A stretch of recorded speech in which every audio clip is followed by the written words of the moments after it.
I've had this gnawing regret this last day and a half, and it's reading all this praise for Norm, which again I believe is completely justified, and will endure. And it's been a regret that he didn't get to experience this. You know, he took so much flack in his career. He took so much shit. And yes, he knew that he had fans, but I wish, you know, it's a common wish for people, but I wish he had been able to read the stuff that's being written about him. I wish he knew how beloved he is, and also how in awe comedians are of what he did and what he meant, and how you know, how important he was to the people who are probably the most important people in the world to him. Yeah, you know, and he, you know, I wish he knew that, and that's the one regret I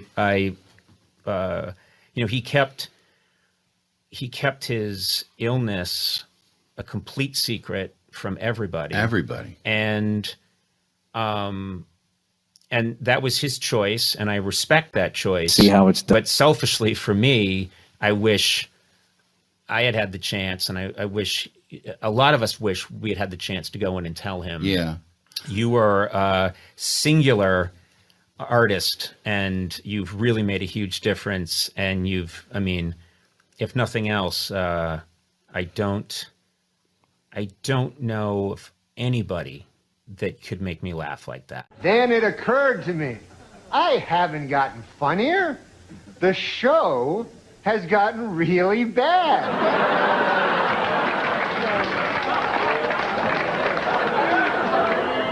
So yeah, I'm funny compared to, you know, well, you'll see later. The segment, and he was hoping you'd say 20 seconds. Right. But you said 7 minutes. Yep. So it became a 7-minute show. Yeah, and he's doing that. This has to be understood. He's doing this on the fly. Yep. So his way to slow it down that he came up with on the fly is he invents... It's a Chekhov play. It's a Chekhov play. With Russian names. And there's a sadness, an ineffable sadness in life weighing on the character's soul. And and I'm thinking, you know, I've never met anybody who would take that chance and make that choice. And I'll never meet anybody like him again. He was the ballsiest comedian in the history of comedians. He was taking that, and he was saying, like, the joke doesn't matter. Like that, you know, watching that, seeing that clip again, you're getting to see his brain. Yeah. He's just showing you his brain. And the notion that the joke is the thing, the joke isn't the thing. No, it's the journey. It's taking a stroll through this guy's brain and hearing the choices that he makes and what he has to say. And, you know, and I think that was like, kind of what, like, there was so much of like what he, you know, would say, like, well, that doesn't matter, this matters, you know, and what mattered to him was his own self-expression, was spreading his own kind of genius and his own point of view. Like, there's a clip out, he did some roast, and I remember seeing it at the time. I can't remember who it was that he was roasting, but all his jokes are things. It was Bob Saget. Was it Bob Saget? Yes. And it was unbelievable. It was, but all the jokes were things like, you know, Bob often has a lot of things on, or, you know, Bob often has things on his mind. It's when he's wearing a hat. Like, it was all these dad jokes, intentionally bombed. Right. And then I didn't even know this, but I remember feeling like, okay, Norm, I mean, you know, these are funny, and you're funny doing them because you can't help but be funny. But this feels a little hostile, you know. Like, why are you breaking from what this? You know, you were invited to a costume party, and you came, you know, in a tuxedo, you know, whatever. He didn't play by the rules of the thing. Turns out, the producers told him, really go for it, really get him. And Norm was like, yeah, you're going to tell me what to do. Here, I'll do this. I'll do the softest, lamest dad jokes I can come up with. Yeah. And it was just a fuck you to the producers. It looked weird at the time. It was funny in a way, but it still was just like, it was Norm doing what the fuck he wanted to do. It was still hilarious. Yeah. Yeah. And Norm it's like Norm couldn't not be funny. Yeah. It's been a tough week here, you know, for obvious reasons. We lost Norm MacDonald this week, which was just, you know, I had no idea that he was even sick. And he's a guy that I knew a little bit. I was definitely friendly with him. If we saw each other, we said hello and we shut the shit, but it wasn't like someone that I talked to on the phone or anything. And I was such a huge fan of his, and I would just always end up running into him. And he just always had that smile on his face. Like, as you talk to him, he would have that smile. Just a really great, warm guy. And I remember, I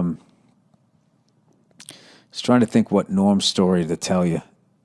This one isn't necessarily funny. It was just sort of random. I went out to go see Bill Cosby in concert right before all the bullshit happened out in Pasadena. And he played this theater out there, which interestingly enough was where they had the 25th anniversary of Motown celebration, which is the first place Michael Jackson publicly did the moonwalk. I saw Bill Cosby at that theater. And I remember they had it all set up where, like, they almost built him like a little living room. He had like an Archie Bunker type chair, a little square rug, and then like a side table where he put his water. And he just came walking out, and there was the mic. There was no mic stand. It was just sitting on the chair. And he just came out. You know how he kind of walked a little bent over? Came walking out, waved to everybody, sat down, picked up the mic, and for like almost 2 hours, just, you know, hour and a half, just killed. Just fucking killed. Had the crowd in the palm of his hand. Masterclass of stand-up, right? So I leave with my lovely wife, and I go out front, and who's standing there is Norm MacDonald. He was like, hey, Bill, hey, how you doing? And I talked. It was like, no, what's going on? I was so psyched that he knew my name and all of that stuff, and I think I had met him before. And then we just stood there talking about comedy and how amazing it was to see Bill Cosby and how good he still was. Like I said, this was before all the bullshit happened. And my admiration for the guys, it went even higher. That, you know, I understood why I was there, but I thought Norm was so good that he didn't need to be there. And he was still there, still trying to learn and everything. And I was thinking, like, wow, this is why this guy is so fucking amazing. And, you know, he's just was somebody that you couldn't just watch one video of him. Like, you know, I was saying to Verzi how, like, guys like Ric Flair, Norm MacDonald, there's a few people, if you click on their videos, it's like, say goodbye to the next 2 hours of your life, because everything that they did is so interesting and so different and so funny. And one of my favorite Norm MacDonald things that he ever did. Everybody knows now Norm MacDonald died 2 days ago. And I got the news, like everyone else, just absolutely stunned. Had no idea that Norm had not only been very ill, but been very ill for a very long time. None of us had any idea. And there's been this seismic reaction, which is appropriate, completely appropriate in the comedy world. And a lot's been said about Norm. And I just had this very strong feeling yesterday that I needed to talk to people about it, and talk to people who, like me, experience Norm in the moment, and really try and understand what it was about this man, this very improbable, unusual man. What made him so different? And I maintain that, you know, we are accustomed, sadly, to losing funny, talented people all the time, and we grow accustomed to it. I think Norm's impact is only going to grow, and I think his significance in comedy is only going to expand over time, because he was such an incredible talent, and trying to describe what made Norm different is so difficult. And I think so far I think I've read everything that's out there, and I'm hearing, you know, to be fair, people were all taken by surprise. You're just hearing he was an original and there was no one like Norm. And I keep thinking, no one's getting to it. And I just wanted to take a stab today to try and understand. I am firmly on the side of womanhood now, but I am not a woman, nor will I ever be. 3 sentences later, I use the women's restroom because I am a woman. I changed my gender on my birth certificate to female because I am a woman. So there's a little confusion there, right? Not for me. What's wrong with that? Well, here it says I am not a woman. Here it says I am a woman. I always get anxious when... What's going on, Nova Squad? My name is Nova. Welcome back to the channel. And yes, I finally got my wife back on the channel to actually react to some Norm MacDonald videos, and then I've actually told her that this guy is very, very funny. If you guys actually seen my previous videos, yeah, I've actually reacted to a ton of the videos prior to this one. So I know a lot of you guys also asked me to bring her and then have her watch the videos as well. So you excited? Let's do it. Oh, so without further ado, here we go. Do you know Nikki Cox? Yeah. She's still with Jay? She's with Jay Moore. Yeah. But when she was on my TV show, she was with Bobcat Goldthwait. Oh, that's right. Yeah. Yeah. I'm not a skilled interviewer. Let's fucking face it. I'm not a skilled... But what do you think is wronger? Wrong in... More wrong. What do you think is more wrong? Having sex with a child, human being, or an adult pig? Like, you've got to do one. That's the You got to options. do one, yeah. You're on a deserted island. But do you actually think that they would like a man's sperm? A human... A human being's sperm? A woman? Well, who? A woman. A woman would like a man's sperm. Well, yeah, she's been biologically programmed In her through mouth? millennia. But in your eating mouth, pig like, cum. isn't that stuff like living? Isn't that like aren't those animals, little tiny tadpoles or something? I didn't know it was going to have to get this deep. All right, then. Are you doing this to be a funny thing, or do you really have to kind of I'm doing feel it. No, I feel that I have an oral fixation. You know about that. I don't have that, by the way. If it's I don't not like this, I go straight. You don't like sucking I don't like cock? sucking cock. I mean, I have done it. Yeah, I wouldn't like it. You know why I wouldn't like it? Why? Aren't those animals, like inside the cum? Like I remember the sperm, you mean? Yeah. So to me, like it's a bunch of animals and stuff. I'm just letting you know he is But very you're vulgar and very, very, very blunt. I need a warning or something, because you see me over here clutching my pearls? I mean, a guy that's good at fucking. I love it. Fucking and sucking. Let's say you had an exact twin. Uh-huh.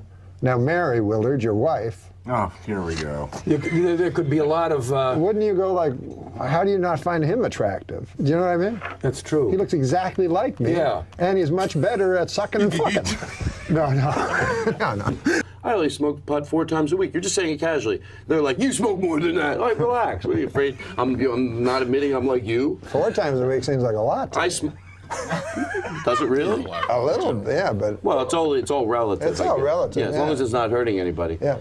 But it doesn't, as long as it's not hurting anybody, but what about the audience, the stand-up audience? So back. Aren't they the real victims?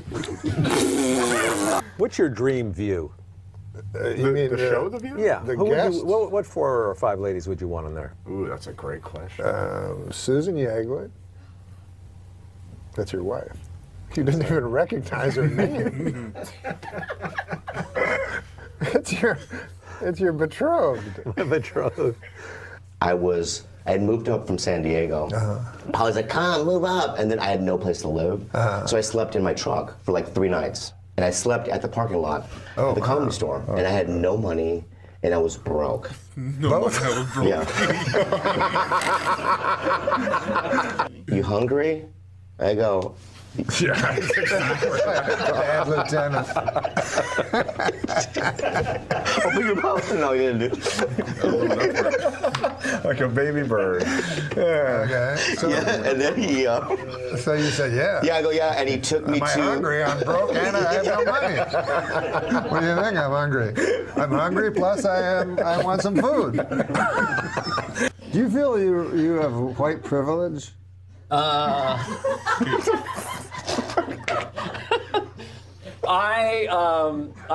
not allowed to answer those questions. Well, being a old white guy with extra money. Your great special that is on Netflix now, Yeah. everybody should watch, is called Straight White Male 60.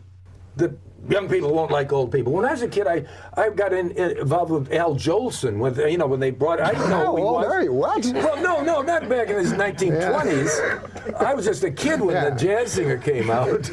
Charlie Fox. He wrote the theme music to Happy Days, The Love Boat. Yeah. He wrote just about everything. He must make a heck of a lot of money. Huh? I'm going to ask him sometime. Just how much do you make? What would Norman Lear say to that? What? I say, what would Norman Lear say to that? Who's that? Fuck! And now the whole set went quiet, and you hear people going, Santa just said fuck. Santa has just said fuck. And all these kids froze, and then they had a Disney guy. He said fuke. Fuke. It's a Swedish word. Means take a break. We're supposed to take a break. And so he thought when you said take a break, that I would go, speaking of taking a break. Yeah. David Letterman. Apparently he's going to do this show. Really? That's oh my what God. David That'd be amazing. And every actual talk show host will kill himself. Yeah, I'll be on the news. I love Mary Tyler Moore. And I know you were on her TV program. And then when she was your guest, there was this incredible chemistry. And was there ever anything romantic with her? I mean, she must have been very desirable to you. You ever lay down on top of her, I guess. I don't know. Now wait a minute. You bring up a good point, Norm. The first one of the day. Now you have a show for 33 years. Every day. You do that every day. Yeah. And then, so the show ends. Oh, no, for real, though. And then that night, what do you think? You think about tomorrow's show? No, it's funny because, as you must know, the human neuromuscular skeletal system is easily programmed, and after 2 or 3. Sure, I knew that.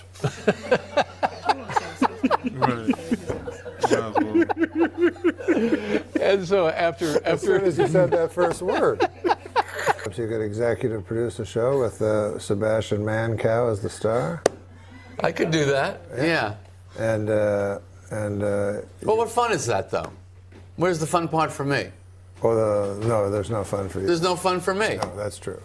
But what's the fun for you in giving a homeless guy spraying a handful of quarters and watching him dodge in and out of traffic? So there's no bars like the same way as there were gay bars when gays were. I couldn't go there. Oh, of course Can't not. you see that? I forgot. Yeah, you and me hanging out at the trans bar. I just don't, I don't think it's going to work. No. Yeah. Nowadays, Oh, yeah, well, that's true. Yeah, that's true. I haven't come out yet. Hold on a second.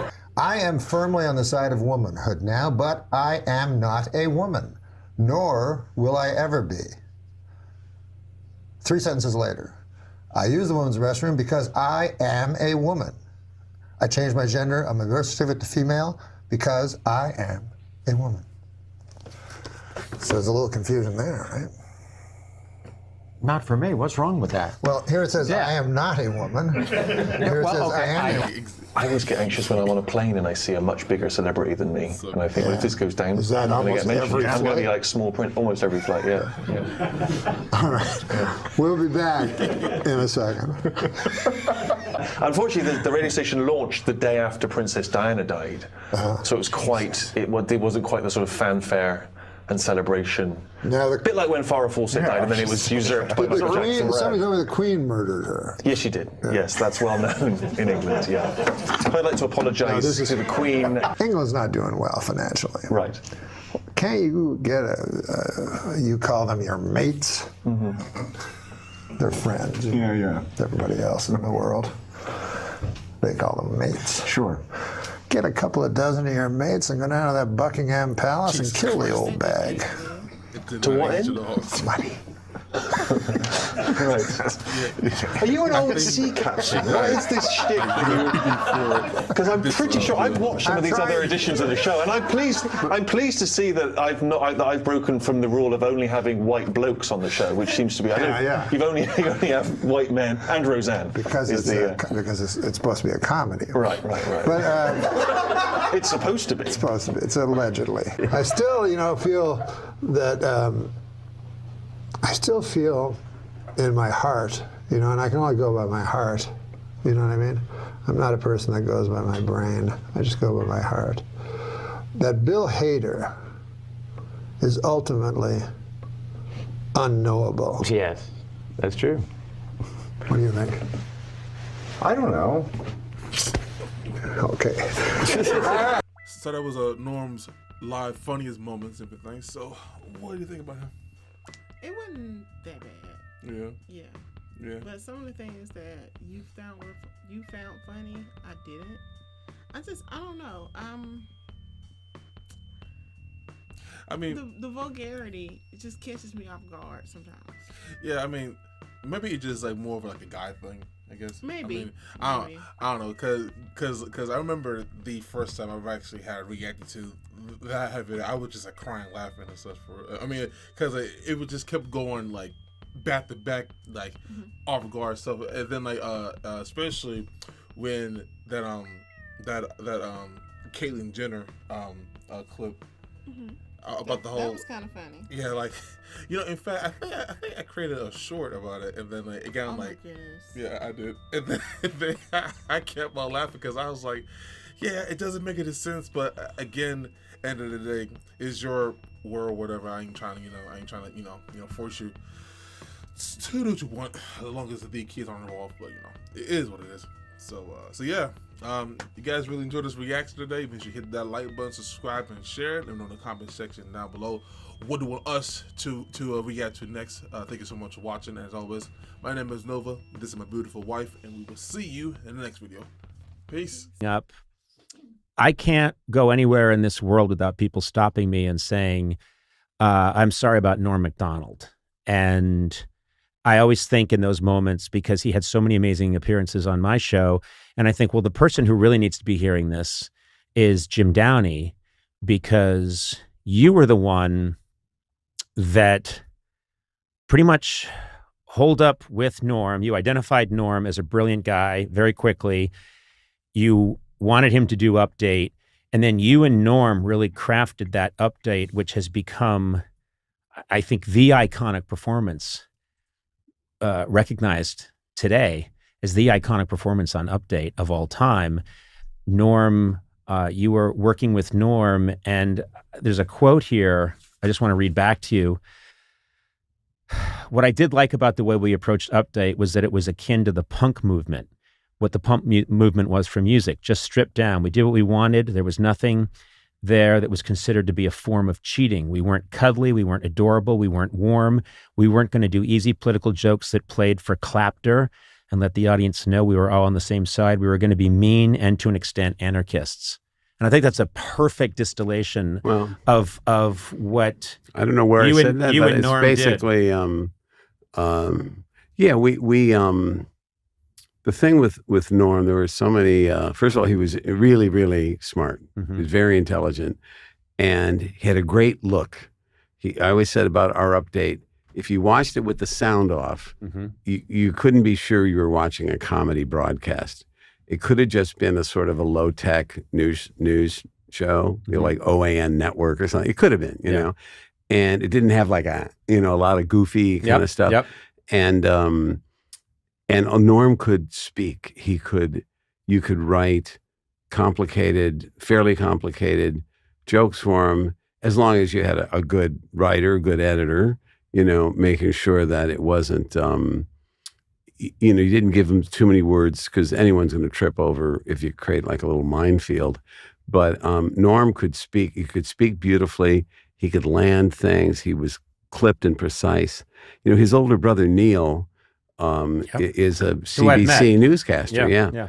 And so Norm had what we call the perfect straight line going for in terms of his look, and he just had a great sensibility. Also, he hated easy laughs and what my colleague Seth Meyers, he coined the term clapter. I think he did.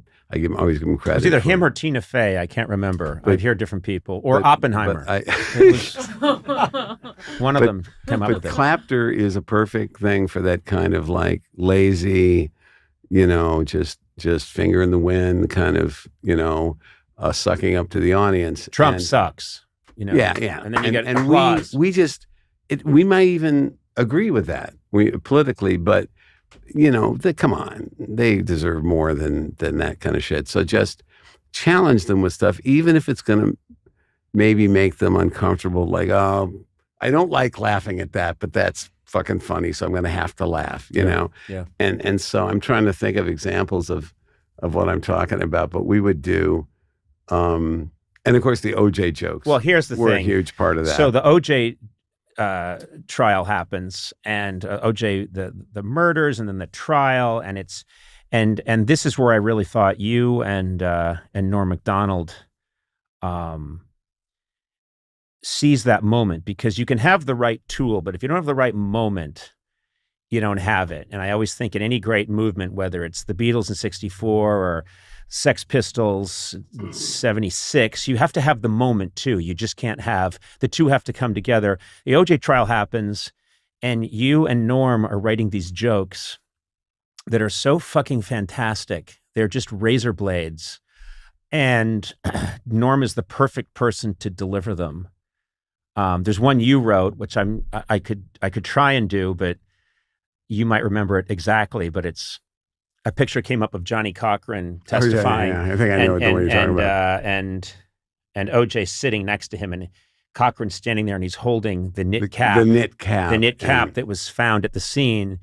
And Norm, in his Norm-esque way, says, well, the defense had a bit of a bad day today at the defense trial when Johnny Cochran testified and held up the knit cap that was found at the scene of the murder.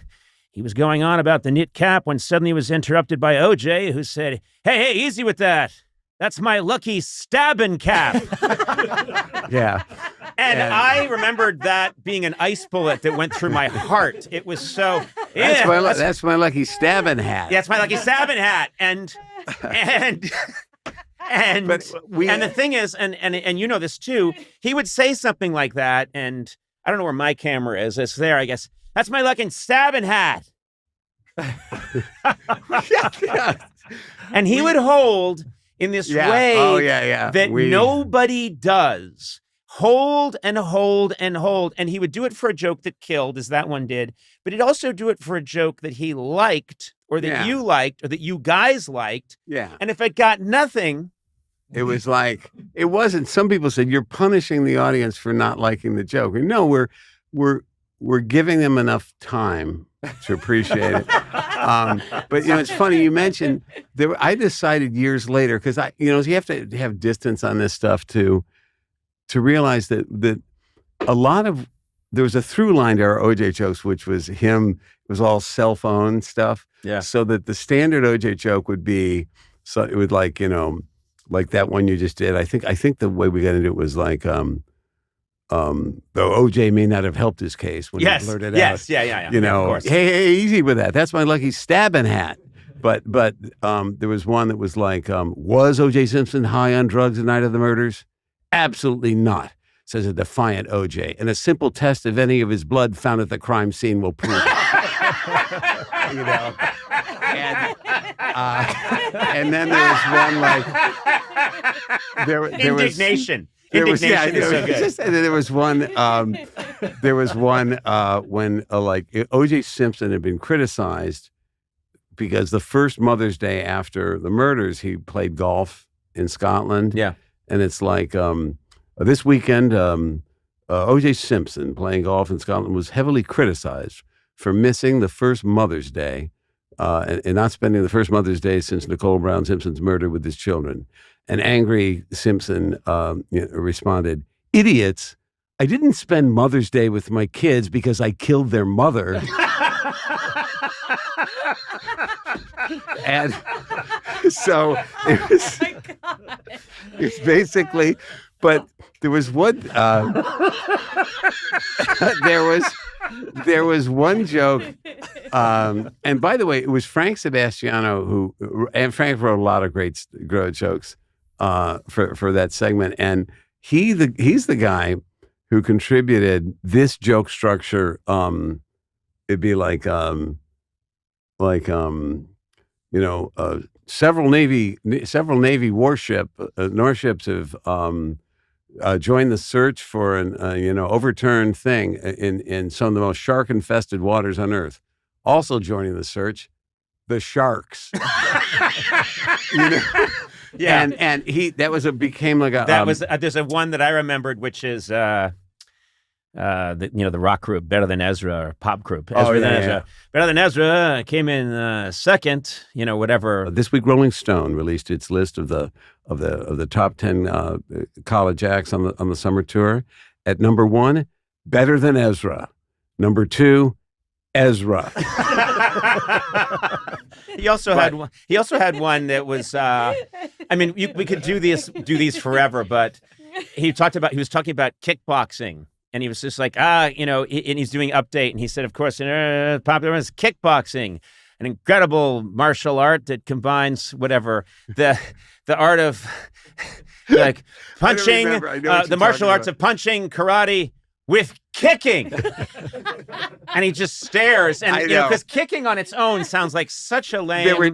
There were two more I wanted to bring up because Norm and I would spend like insane amounts of time obsessing over the precise wording of a joke. Yeah. And I remember there was one that I thought actually benefited from our kind of neurotic attention to detail. But it started off as a joke about Penthouse magazine had this cover story, which even if you didn't read Penthouse, you would see the cover on newsstands. And it was, this week, shocking photos, alien autopsy. Mm-hmm. This is Penthouse magazine. So they claim to be actual photos of an alien autopsy. So the joke we started out with, which I think would have been good enough, was this week Penthouse magazine released its much awaited photos of an alien autopsy. According to those who've seen the issue, the photos were sharp, clear, and easy to masturbate to. And so anyway, then I thought, like, you know what? That can be better. There's a better rhythm to that. So I first suggested that it should be, and quote, easy to masturbate to, because I just liked it for rhythm. And then I came up with one of my greatest contributions of the season, which was I added the word surprisingly, so that the joke became kind of different. So it was like, according to those who've seen the advanced copies, the photos are sharp, clear, and quote, surprisingly easy to masturbate to. You got this image of a guy going, at first I didn't think this would work, but God damn it, this is fucking hot.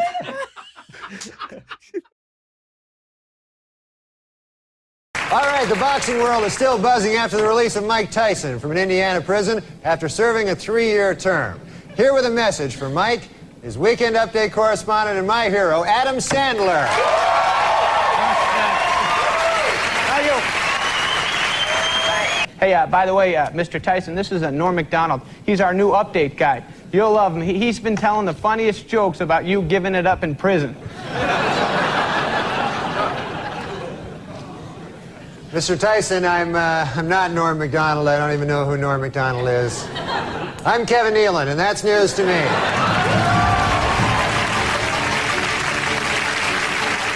This just off the wire. Reuters News is reporting now that the Mike Tyson app has just raped another app.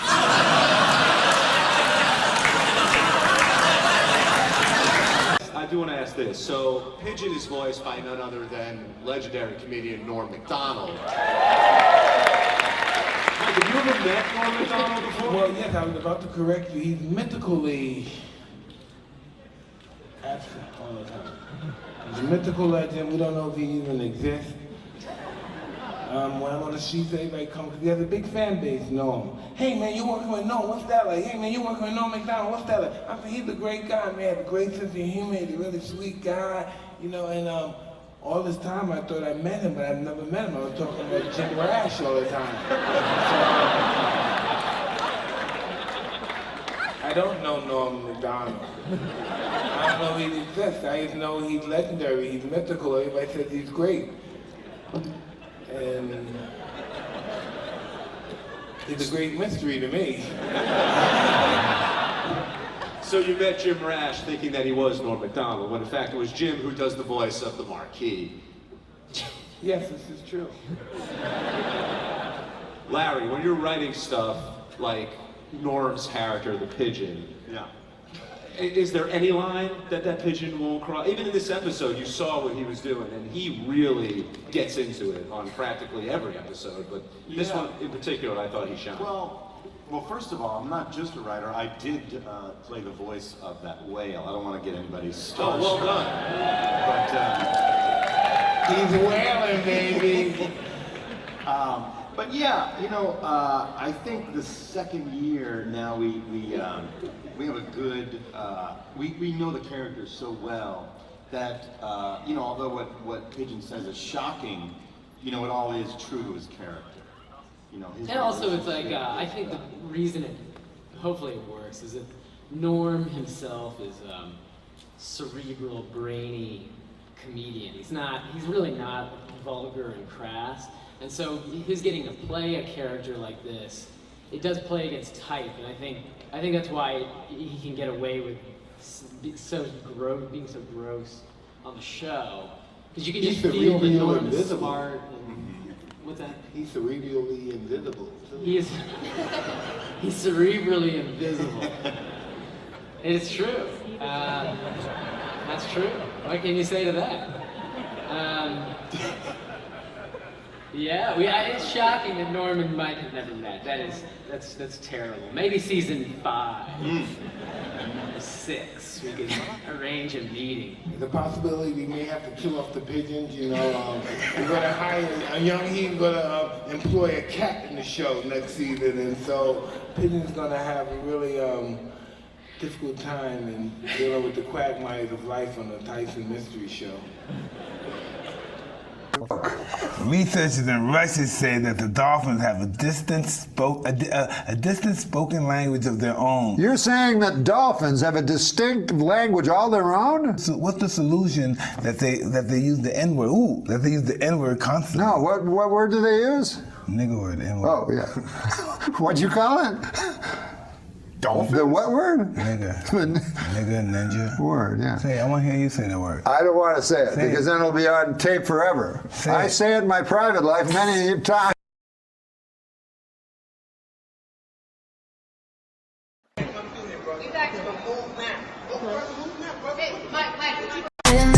It's about to go down. We're here to stay and run this town. Bring in the heat, bring in the energy. We're the queens of the festival, can't you see? We're the queens of the festival, here to rule the stage. Dropping beats and make your body engage. From sunrise to sunset, we're taking it all. We're the festival queens standing tall. Ooh, yeah, ooh. From dawn till dusk, we command the crowd's gaze. Every beat, every rhyme sets our souls ablaze. With swagger and style, we own this domain. In the realm of music, we reign supreme, no chain. Feel the rhythm pulsating through your veins. Our verses ignite, fire never wane. With each lyric we spit, each move we make, we carve our legacy, leaving jaws to quake. We're the queens of the festival, here to rule the stage. Dropping beats and make your body engage. From sunrise to sunset, we're taking it all. Festival queen standing tall. Ooh, I get it. Ooh. crown needed our all, the crown jewel in the kingdom of sound. We never play the fool with beats as our scepters and rhymes as our decree. We're the sovereigns of rhythm for all to see. So bow down to the queens as we own the night. In the kingdom of music, we're the guiding light. From the first note to the last, we'll always be the festival queens, forever wild and free.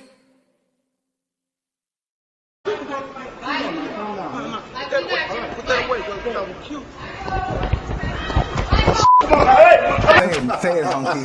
Say it, hunky. Say nigga, hunky. Fucking say it, hunky. Listen, am I wrong or am I imagining that? Nah, say nigga, hunky. Say it, hunky. Come on, cracker. Mike, I have to ask you a question. Say it, say it. I can't say it. Let him make him say it. Mike, make Adam Egan say it, Mike. God damn. No, I was just thinking, you know, because they have that Viagra thing out. Yeah. And the other day, you know, Bob Dole came right out and said he was one of the first. Yeah. And you know, you don't want to hear about Bob Dole's cock, you know. I mean, President Clinton's cock, Bob Dole's cock. What the hell? But mostly, an old man like that, an old man. You don't want him to have a super hard cock. You know what I mean? Why? Why? Because an old man, you want him to be got a pipe going, a newspaper, the dog at his feet there. Well, that in some corners is considered pipe. Oh. But now they're going to have to create some goddamn pill that makes women aroused at the sight of a fucking 70-year-old dude with a super hard cock. You know what I'm saying? It's crazy. This Viagra. It's insane. And you know what it's for? Impotent people. All right, it's for impotent guys. So get this. I read this. The pill can make your cock hard for 4 hours. Right. So now, who has the 4-hour hard cock? The impotent guy. The rest of us are fucked. Me and you got our regular cocks. Meanwhile, fucking Spade is, you know... Refer to Spade. Oh, man. I didn't see it. I didn't see it coming. Dude, I know you didn't. He brought it all around and then a vicious rip kick into his best friend's gut. Once there's too much cock talk, I try to just zone out for a minute till it goes back the other way. If there's too much cock talk, this guy has fevered nightmares all night. Dreams, I mean, like sweaty, fevered dreams from the cock talk that's been all over his head. Why bury me twice? He's killing me. No, he's a good man. That erased it. All right. No, he's a good man. Who cares? After all that, that's the whiteout he puts on. Yeah, I know, it's awesome. After he talks about you doing chin-ups on cock for 18 minutes. No, he's a good guy. If you're gay, he's a completely straight guy. He gets a lot of ladies. You know that about him with the ladies. Don't say ladies. Women, girls. Okay, thank you. Ladies, what are we, fucking on an FM station here? He's Don Cornelius. But these gay guys, man, I was reading, you know about These gay guys. I haven't even said hi yet. All right. Tell me what it is with these gay guys. I know, I'm already... I just read this thing about the George You're reading Michael. a lot, aren't you? Yeah, I got a little time off. Now I read the newspaper. And this really strikes me about the gay community. I don't know if they're a community, but... called West Hollywood. Yeah, they're gay, and it's, you know, George Michaels, he hangs around the bathroom, he has sex with multiple guys. This is no way. You got to get it right. Hangs around the bathroom, and it was described as a lewd behavior, but I don't remember sex with numerous guys. Well, is that what you took away from it? What does he do? What were you, in the next stall? I could have been just having a nice bathroom regular thing. I don't know what lewd behavior is, but I don't know that he was in there with numerous guys. But anyway, go ahead. We get the gist of it. This is definitely a gay thing, like, because this is a pop superstar. You know what I mean? You're not going to walk into a bathroom and all of a sudden Farrah Fawcett's like, ah, you know? You're not going to... What? I love it. What I'm saying is, why would a famous what was she doing?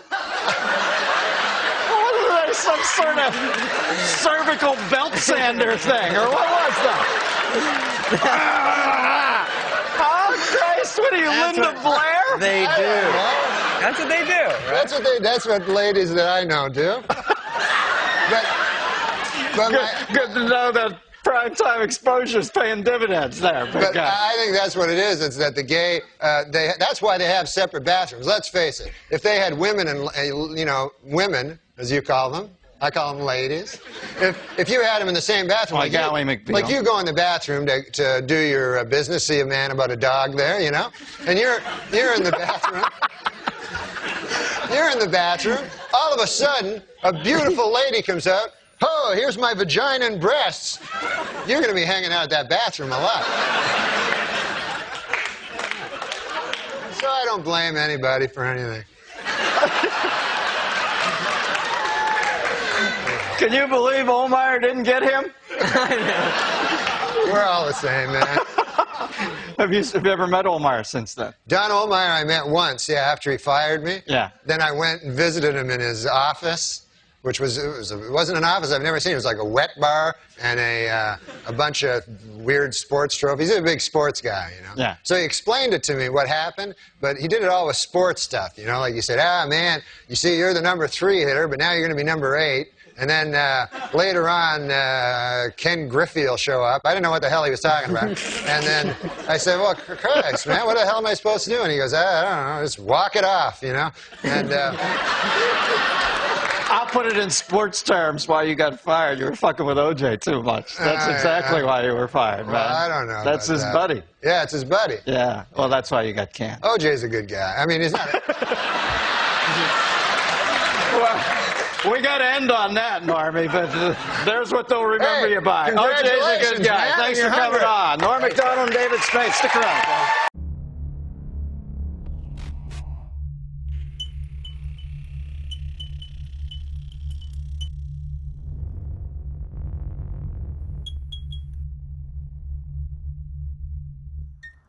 Yo, what up? All right, we got another one from Norm MacDonald. Okay, Norm MacDonald. Yes. What we got? This is his rehab story. And he's telling it on Letterman. Not Conan, Letterman. All right. This should be interesting, Yeah.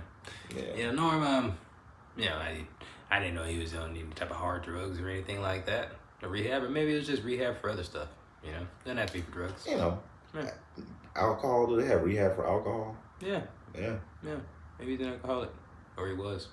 Yeah. I didn't know Norm that much in his younger life, so, you know what I mean? I just kind of seen him on the shows, sitcoms, here to here, but he always just seemed very odd, but never seemed like, I don't know. He doesn't seem like the type to do hard drugs. Right. Cigarettes and beer and tequila, maybe. Yeah.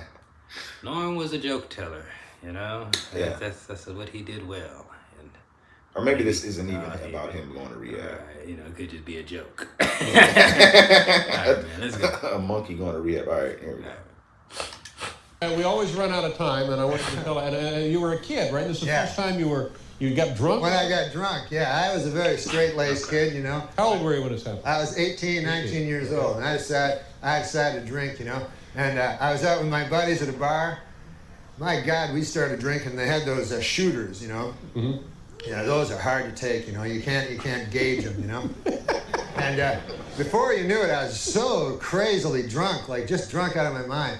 And so then time passes in a weird way, and my friends, they wanted to leave the bar. Right. Like, yeah, let's go, right? I'm like, ah! I got crazy all the time, right? So I'm like, why should I leave? We're having fun here at the bar. You guys leave if you want, right? So they go.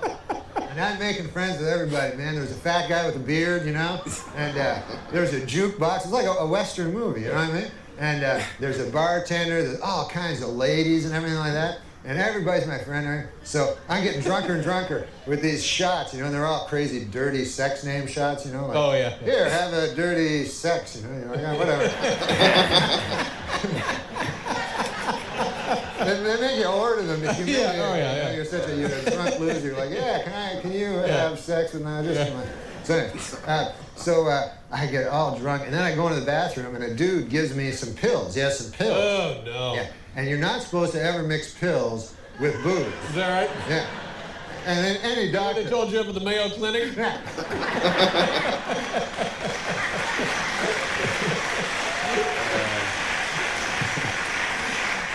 But this guy was not a doctor. He was just a guy I met in the bathroom.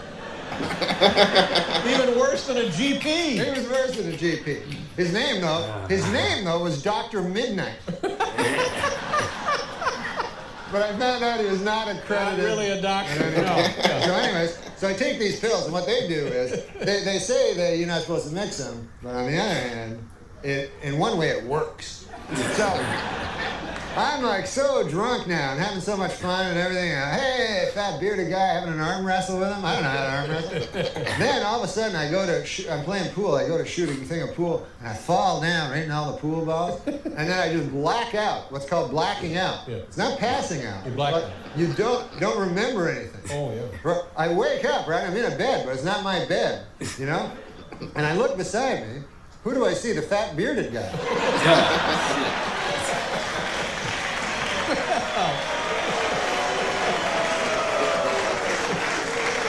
So I go, holy Lord God, I had sex with the fat bearded guy. And at this point in my life, I was a young man. I had never had intercourse in my life. Right. And I'd always imagined it, but I never imagined it that way. I imagined a nice lady in a dress. That's right. So... But there got to be a first time It's not all great. No. So I look over and I go, oh my God. Then I notice we're in twin beds there. You know, we're not not in the same bed. And I go, is this some kind of one of them old-fashioned gay guys?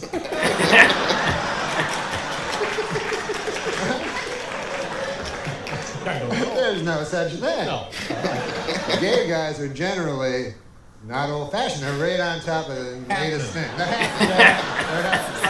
on top of the latest thing. Yeah, That's right. And they're so ahead of things, they have sex, and they don't even use a lady. So anyways,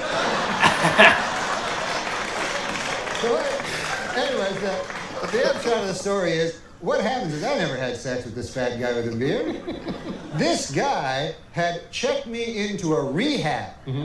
This guy was like a dirty drunk, and he took me for a dirty drunk too, right? So I'm like, what the hell? He says, yeah, man, you know, I'll go here and rehab, man. It's good for both of us. And I'm like, yeah, I got. So I had a big, like a robe on and fluffy slippers. They wouldn't give me my clothes, right? Oh, how long were you in? They had a bag of my clothes somewhere. They wouldn't tell me where it was. Would they let you out? No, 3 days I had to stay. 3 days? That's awesome. They made me go to what is called an Alcoholics Anonymous meeting, right? And I get up, I go, hey, I'm not an alcoholic, which it turns out is what a lot of alcoholics... They all say that, I said, the fat bearded guy, there's the alcoholic right over there. And how long did you guys date?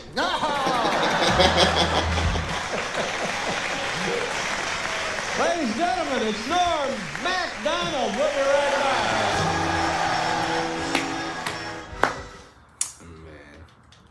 Yeah, man. Norm was a great storyteller, man. Definitely. Okay, yeah. So he did go to rehab. Right. Maybe not willingly, but yeah. It's better. I guess that's better than where it could have turned out. Oh yeah. You know what I mean?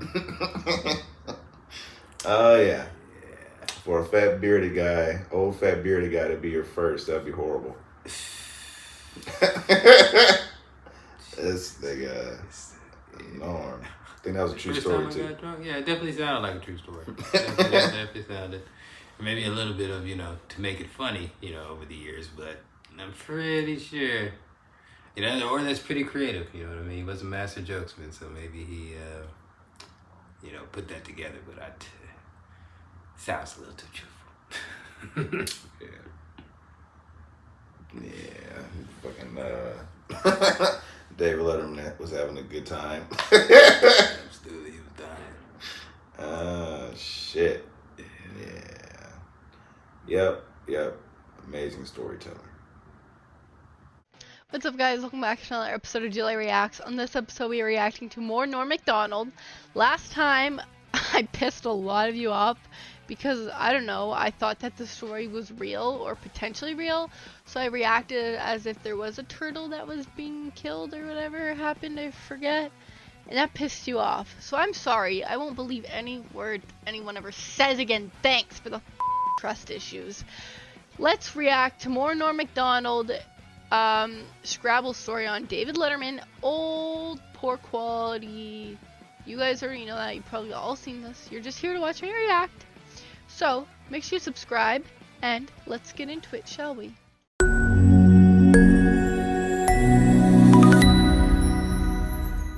Good things about this, you had some time off. Have you taken some vacation? Have you gone anywhere, traveled? Yeah, I went. I wanted to get away from all the showbiz, crazy showbiz. Yeah. So I decided I'd go on a vacation, you know. Right. And I don't like to go to hotels because all my years of doing my nightclub act, I don't like hotels. Yeah. So I decided I'll go. You know, my buddy tells me, he goes, "Hey, you should go to one of them bed and breakfasts." You ever hear tell them? Oh, yeah, sure. Yeah. The I idea like it. is you go there, it's a guy's house, and you live in his room, and then he makes you some breakfast. Right. Very yeah. It's very personable. Thumbnail. You know. That's it, sure. So I looked one up on the internet there, and I found one. I went to Vancouver Island, Victoria, which is beautiful. Oh, my God. It's God's little country. And so I go there, and I look up my place where I'm supposed to go. I have it on a little piece of paper.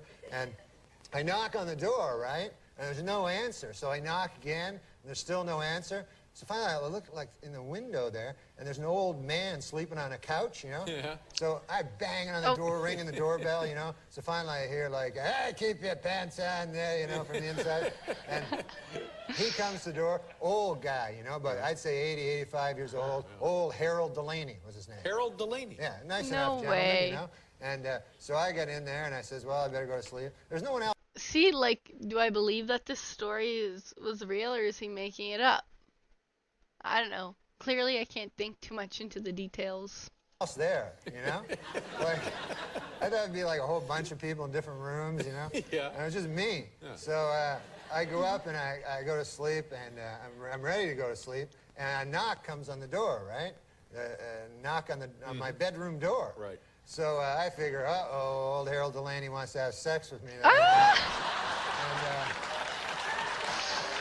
Oh, my. That's the first thought that went through your mind, huh? Well, I'm a young fella. These days, anything not a goes. bad-looking guy, sure, yeah. I'm not Traveling alone, why sure. not? And of course, I didn't come to Victoria to have sex with old Harold Delaney. You know, I came to do some sightseeing. Of course. So then I hear him. He goes, "Well, you ought to play some Scrabble." Oh, Scrabble. Yeah. So I say, okay, that's good. Sure. I'll play some. That's so cute. Scrabble. So I go down, and he pulls out this old Scrabble game there, and we start to play, you know, and I like Scrabble, you know. So I get the first turn, you know, because I picked the lower letter, and so I get the first turn. So I make rabbit, you know. Pretty good. It's a good word. And then I do it pretty quick. I take like a couple of minutes, and then old Harold Delaney, he takes like a half hour. Oh, God. Word, and the whole time, he's not talking. He's not telling me old stories. I like hearing old stories, you know. And instead, there's He wants stories to share, of course. like for a half hour, it's just Harold Delaney going. No. So then. Like, why are we clapping like crazy? Like, he just donated money to a fucking charity. And after a half an hour of that, you know, I'm just sitting there. He comes up with his word. It's hat. No! That's his word, yeah. Hat. So he puts it, and he takes the word. When I play Scrabble, I actually love Scrabble, but I get so frustrated when I can only come up with a 3-letter word. I'm so embarrassed to put down hat. Hat, and then he puts it like way in the corner on that triple letter score. Right. The triple word, the red one that you want to get to. Yeah. You can't just But do you that. Can't just put it there. No. It's got to have some relation to rabbit. Yeah. You got to move up there, you know. But you could use the T from rabbit to make hat, but. And finally get to there. but instead he just puts it right there. Right. Oh, no. So I go, all right, you know. And, so then it's my turn, you know, I do something, and quickly, and then again, the same thing, like, you know, and then time going by, and then every word, and I was coming up with good words, you know, I had sleigh, you know, a sleigh ride. That's good. Avocado. Oh, There's a a V. 7-letter word. V, that's gotta be good points. You get 50 extra points. I'm still way behind him. He's just freelancing the board. Yeah. 3 extra points. And so finally I decided I'm gonna I gotta say something, you know? So and all his words were like cup and hat. And I think it was just like things he'd see around the room, you know? And so I'm playing excellently. I should be in the lead, but instead I'm like 1,000 points behind. And finally, I gotta say something, you know? So he puts boot, you know, up on this triple, and it really annoyed me because I was building towards the triple letter. And he just puts boot, and so I said, finally, I gotta say something here. And I go, hey, old Harold Delaney there. I don't know, you can't put boot there. And then he goes, you never heard tell of a boot? Oh my gosh. So I go, no, I know what a boot is. I'm just saying. He goes, if a fella goes out there, has to wear a boot. So I go, no, I know I made avocado. I know a boot. You know? Yeah. And it just took him forever. And also I noticed a weird thing. There were no blanks. You know how you have the blanks in the game, and it's always good to use any letter, right? Yeah. I realized there's no blanks in this game, and I figured old Harold Delaney must have, when he got the game, figured, what the hell is that, you know, and throwing it away. Can't use it. Yeah. How was the breakfast? Did you have the breakfast? That's a good question. No breakfast. I got up the next day. I was so hungry from playing Scrabble all night. So he says, hey, Harold, how you doing there? How about some breakfast? And he goes, I've never been much for breakfast. Oh, my God. So I go, oh, all right. So I go, I guess I'll go down to McDonald's and pick up some breakfast or something, Harold. And he goes, can you get me an egg McMuffin?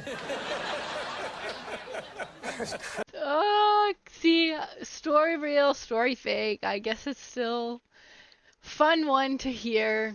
I want to know how much you paid for this bed and breakfast, if it's so true. Not like I would know if it's expensive or not, because I wasn't alive back in that time, so I didn't know how much shit cost back then. You know what I mean? Okay guys, I just wanted to show you my merch real quick. You don't have to buy any, obviously. I'm just thought it'd be fun to make some merch, and if you want to purchase it, go ahead. I have had my first sale, and I appreciate you. I don't know if I should shout you out or not. Give away names or anything, but thank you so very much for supporting me. Thank you all for supporting me. It means a lot. I hope you all enjoyed this video. Make sure you subscribe, check out my Patreon if you want more, and check out my link tree below if you do want to check out the merch and all my socials. I appreciate you all so very much, and I hope you have a great day. And there's Charles Woodson. How about that? And what a season he had.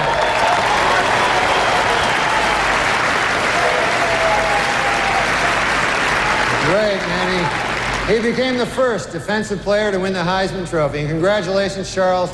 That is something that no one can ever take away from you.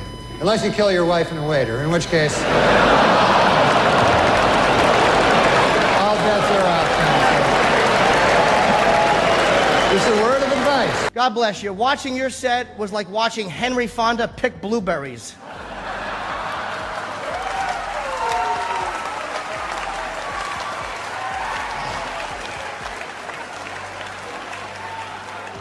Now, wait a minute. What's that? Oh, he wants to say something. Why, I don't think there's a person in here that would not love to watch Henry Fonda pick blueberries. You've admitted that you're lazy. I think you've read 6 books in your life. I've read 6. 6. What kind of a woman would be attracted to you, do you think? Well, I have a lot of money. Oh.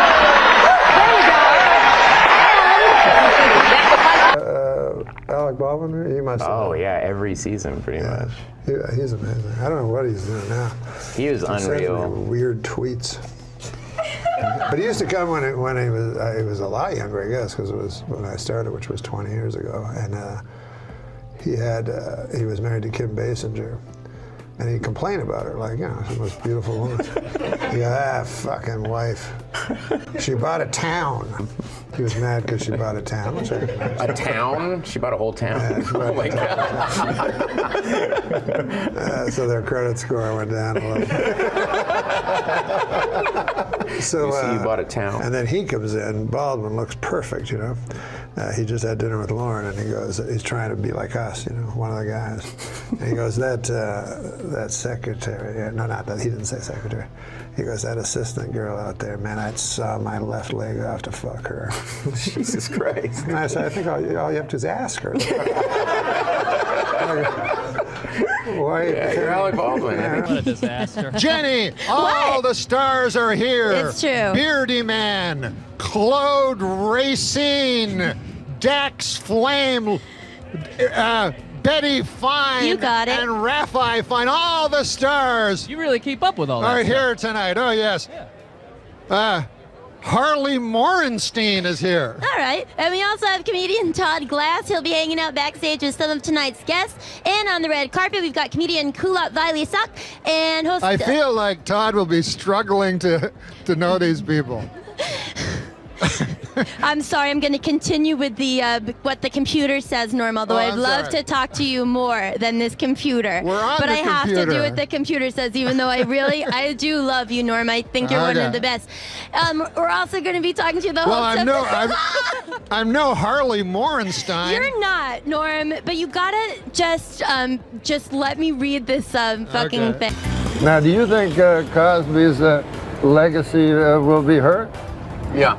You do, huh? I mean, there was a comedian, Patton Oswalt, he told me, I think the worst part of the Cosby thing was the hypocrisy. And I disagreed. You disagree with that? Yeah. I thought it was the raping. As my feeling, most rapists are hypocrites. You don't meet many go, I like raping, and I know it's not politically correct, but by God, people go, well, he's not being a hypocrite, and that's the worst part. Thinking, you know, because they have that Viagra thing out. Yeah. And the other day, you know, Bob Dole came right out and said he was one of the first. Yeah. And you don't want to hear about Bob Dole's cock, you know. I mean, President Clinton's cock, Bob Dole's cock, what the hell? But mostly, an old man like that, you don't want him to have a super hard cock. You know what I mean? Why? Why? Because an old man, you want him to be got a pipe going, a newspaper, the dog at his feet there. Well, that in some corners is considered pipe. Oh. But now they're going to have to create some goddamn pill that makes women aroused at the sight of a fucking 70-year-old dude with a super hard cock.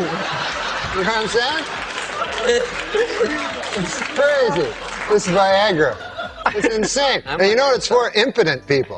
All right, it's for impotent guys. So get this. I read this. The pill can make your cock hard for 4 hours. Right. So now, who has the 4-hour hard cock? The impotent guy. The rest of us are fucked. Me and you got our regular cocks. Meanwhile, fucking Spade is, Defer to Spade. Oh, man. I didn't see it. I didn't see it coming. Dude, I know you didn't. He brought it all around and then a vicious rip kick into his best friend's gut. Once there's too much cock talk, I try to just zone out for a minute till it goes back the other way. If there's too much cock talk, this guy has fevered nightmares all night. Dreams, I mean, like sweaty, fevered dreams from the cock talk that's been all over his head. Why bury me twice? He's killing me. No, he's a good man. That erased it. All right. No, he's a good man. Who cares? After all that, that's Gays. that's the whiteout he puts on. Yeah, I know, it's awful. After he talks about you doing chin-ups on cock for 18 minutes. No, he's a good guy. If you're gay, he's a completely straight guy. He gets a lot of ladies. You know that about him with the ladies. Don't say ladies. Women, girls. Okay, thank you. Ladies, what are we, fucking on an FM station here? He's Don Cornelius. But these gay guys, man, I was reading, you know about These gay guys. I haven't even said hi yet. Do you know about this girl? She's mad at you. Greg was interviewing some girl and she was going off. I know who it is. What's the girl's name? You know, me and Norm have worked with her before. That's why he's going to laugh when I say the name. Laura Keitlinger. Hates your guts. Did you know she hates you? No. Oh my God. Do you want to hear the clip? By the way, wait, can I interrupt your old friend, Norm MacDonald? Did you guys write together on, He's not a friend of mine. Roseanne, right? Well, I was just using it loosely. Now, you had a reaction not just now to friend Norm at all. MacDonald. Not a friend, not a fan. You worked with him, though. At Saturday Night Live. Roseanne. No, I missed him at Roseanne. Well, I came in and he was supposed to be the my guide through SNL, and it turned out that he is a shit stirrer. He was busy pissing in a bucket in front of people. Well, no, he loves to pit people against each other. You know, it's funny that you said that because he's probably one of the few people I really don't like. Wow, I've never heard that about. Everyone loves Norm MacDonald. Well, I mean, I barely remember Laura from the show, except for her hit characters, obviously. I don't even know who she is. But She's very talented. She makes Morweena Banks look like Gilda Radner. But no, she came in directly after me, so I wouldn't be her mentor. Yeah, I'm not going to guide any lady through comedy. That would take me, first of all, I'd have to figure out how a lady could do comedy. And then I'd have to... You strike me, Norm, from what I'm getting from this conversation, you are a man's man. Do you actually believe that women can't be funny? I'm being serious. Are you kind of more in the school that guys are funny comics, just somehow women can't make that transition? Well, I don't know about you, but when I was in fucking school and shit like that, I'd be in high school, and you could hear peals of laughter, and you'd run over there, and there'd be a big group of people laughing and laughing. Who'd you see in the middle? Abroad. Get to O.J. O.J. Simpson's lawyers say they don't want the families of Nicole Brown and Ronald Goldman in the courtroom during the trial. They're afraid the presence of the family members will just remind O.J. of how much more killing he still has to do.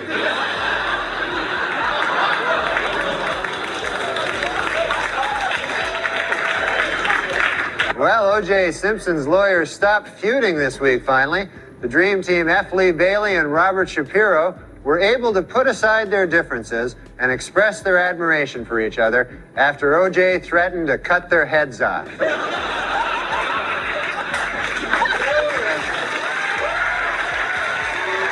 You see the Kramer thing? Oh, I did see that. We could look at that right now if we wanted to, but we don't have to look at that. Laugh. Yeah, does that make you laugh when you see that? You've done makes me laugh. You've done stand-up. I know Michael Richards. You do? Okay. And he's no racist. He's not a racist. And when you say something like that crazy, it can only be a joke. You know what I mean? He was out of his head element. He didn't know what to do. Yeah. But there's no way that a guy who's racist screams it at the top of his lungs. You know what I mean? Well, certainly, I don't think he was anticipating the fact that a cell phone could have been putting this onto CNN as he was saying it. I think he was right. thinking, He wouldn't do it on the Craig Ferguson show. Right. Maybe on here, though. We could maybe to get him on here to recreate that rant. I don't know, up here in front of the brick. I just want the new people. Oh, hey, guess what? There's a young girl that's middling attractive that swears a lot. Let's get her. What? Is that the new fucking thing? Yeah. Sarah Silverman, hysterical. Right. Who's funnier than her? Nobody. No, except dudes. But, Nobody. but we got a lot of power here, a lot of juice. Mr. Rule Arledge is here, of course, the chairman of ABC News, and a lot of crazy stories coming out of that division, stories about this person sleeping with that person and all that, scandal after scandal. If you heard the latest, I heard this just the other day. There's a rumor that last week, a certain gentleman in ABC News, he went to a party and he got really drunk and he ended up having sex with his own wife. I don't know. I don't know how these rumors get started, but you know, it's probably just a vicious rumor, really, you know. But as Mr. Arledge knows, of course, TV has become a very tough game. You got to stay competitive, you know. As we all know, ABC's Good Morning America is in a little turmoil, you know, a little trouble, a little rating trouble. And they're considering a lot of ways now, you know, to boost the ratings. And I don't know, I think they're getting a little desperate. I heard that next week Charles Gibson will announce he's a lesbian. I mean, is that going to help anything? Nobody wants to hear that. Martha Stewart is here, and she wanted me to tell you, don't let the busboys clear your table off tonight, because a little later Martha will come up here, and she's going to show us how to take those old discarded fish bones and make a beautiful birdhouse. So...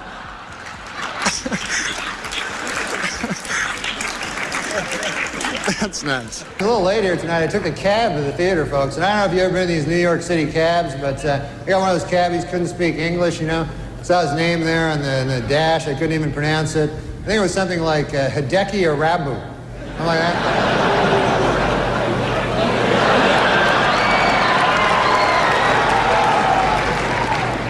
Arabu's been having some trouble, man. They fired his translator. Steinbrenner fired his translator. And people see that as cruel, you know, but I don't know, you know. I mean, if you're not doing well in Yankee Stadium, you know, do you really need a translator? Do you want that, you know? You know?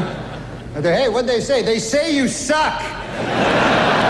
You should go back to Japan, you dirty foreigner. Okay, I got it.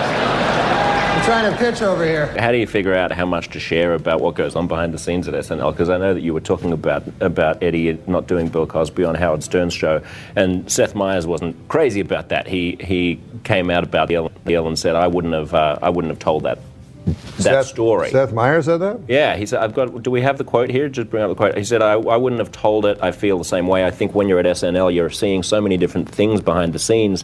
There are often things to give away that are yours to give away. Norm played it in a way that is very Norm MacDonald. And he went on to praise you, but I don't know what that means. I mean, how do you choose what to reveal and what not to reveal, what to share and what not to share about an institution as powerful as SNL? I always think, what would Seth Meyers do? It's ridiculous. Do you have like a necklace or something with a WWSMD on it? And whenever you're in a pickle, just hold that. And what would Seth do? Yeah, because, you know, if you really want to be really funny, then that's what you want to do. You want to think, what would make Seth Meyers laugh? That's how I live my life. What do you think of his show? Of what show? The Seth Meyers show. It's not something I would do. You like George Bush, don't you? I love George Bush, man. He's a good man, decent. You know, none of this. He's, you know, he's not a liar, a crook, murderer, or anything like that. So it'd be good to get the. See, I think we should get the homicide out of the White House and get like a fresh start, because we don't want any more murderers. I think we should just go on to the next question. Who are the murderers? Yeah. Oh, Clinton, he murdered a guy. Yeah, you know, we're not allowed to. You're not allowed to put out no accusations without. That's a little too far. That's the way it does work. Let's just go on to the next question. Yeah. This is not my week. What can I tell you? Oh, it's not mine either, and I'm being very nice. Okay. Be a good boy. Now, Norm. Do you never hear that? No. Listen, no, we don't need I don't want to get into this, and I don't want to hear it, and this is not the place to make those accusations, and you're supposed to be funny. Let's get on to the next question. So get with it. There you go. This is a live show. Why? Norm, but you have been properly chastised by Barbara, so I'm now going to ask the next question. I thought it was a matter of record. Shut up. Shut up. Look, okay. Let me do this, okay? I'll tell you what's a matter of record. You will not be invited back if you don't shut up. All right, now. Oh, how about this? College freshman Scott Damerow, Larry, set a new world record by using his head to bust 142 eggs, and he now officially holds a place in the Guinness Book of fucking retards.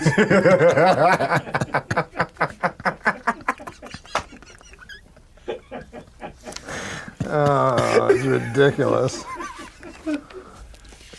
just ridiculous. Why are these dirty? Ladies and gentlemen, this is something exciting. Our next guest made his stand-up debut. I did not remember that. This man began his television stand-up debut with us 25 years ago. Didn't know that. I didn't know that. Very talented actor. Nobody funnier. Ladies and gentlemen, Norm MacDonald.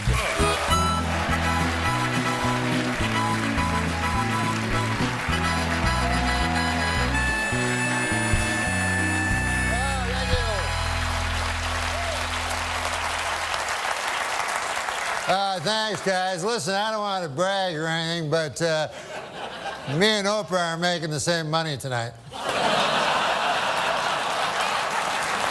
But the show has loosened up considerably. I noticed I was watching Oprah and Dave talking about weed and booze. And I don't do either of those. The hardest drug I ever did, LSD. And I remember I was a kid, I was like 16, and I remember they warned me, they said, hey, you gotta be careful with that LSD on account of you can get a flashback. 10 years can go by, 20 years, 30 years, and a flashback will happen. So I thought, hey, that seems like a good deal.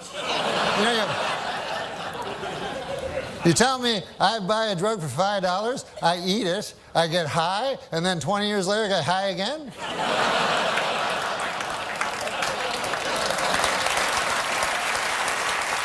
That's not the point. I like to stretch my drug dollar. The point is this. 10 years have passed, 20 years have passed, 30 years have passed, and no flashbacks. What a jip that turned out to be. Just more horse by the big acid companies, that's all it is.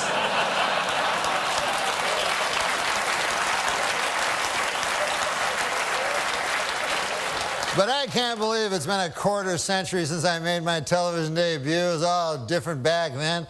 You know, it was back then, I remember if you wanted to take a picture, you would use a camera, not a telephone. As a matter of fact, if you used a telephone, people would look at you odd. You know, like, just stay still like that. What about in the old days when they took pictures of you way back, you know, where they pulled that thing and exploded and stuff? I got a picture of my great-grandfather. The thing took 6 hours to take your picture, and it was a picture of my great-grandfather, one. They only had, every guy had one picture back then. And it's just him like...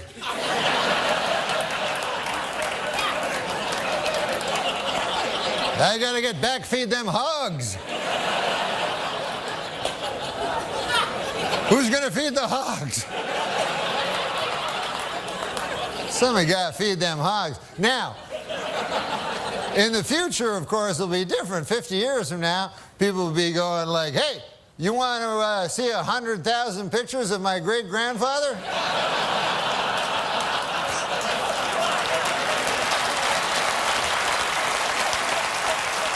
I got him right here, plus everything he did every day of his life. Hey, this occurred to me today. ID, which I had to show it again. There's a strange abbreviation when you think about it. I is short for I.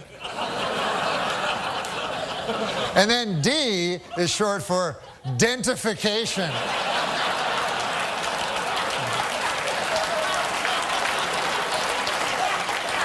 They could have split that one up a little better, you know? But I watch the TV, I watch the news, make you afraid, the news, you know? Put all these stories on, Iraq, Iran, North Korea, you know, try to scare you, you know? But does it ever really scare you? Like, you ever wake up in the middle of the night, North Korea! That little tiny country across the ocean. I wonder if they'll get me.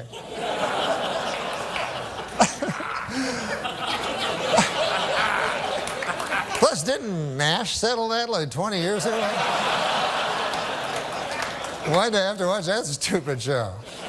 There is one country that worries me, though. Not Iraq, not Iran, not North Korea. The only country that really worries me is the country of Germany. I don't know if you guys are history buffs or not, but...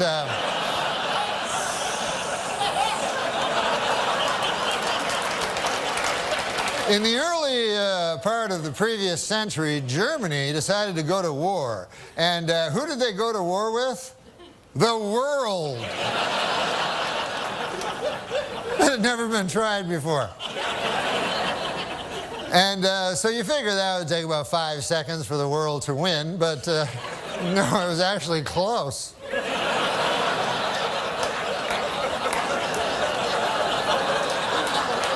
Then about 30 years pass, and Germany decides again to go to war, and again it chooses as its enemy the world.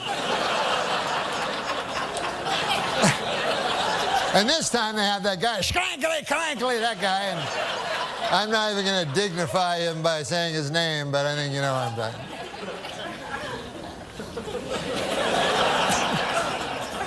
But you'd think at that point the world would go, listen, Germany, here's the deal. You don't get to be a country no more on account of you keep attacking the world. Hey, for the 9th consecutive year, Nick, JetBlue Airlines ranked first for satisfaction among all North American airlines. But you know what ranked least in satisfaction? 9/11 Airlines. What a terrible name for an airline. It reminds me of that tragedy. Oh, 9/11. Yeah, no. Oh, don't laugh at 9/11 again. I tried to tell him not to laugh. Adam. I know. I walked through blood and bones in the streets of Manhattan trying to find my brother. Jesus. Yeah, he was in northern Canada. Listen, Bill Cosby, first of all,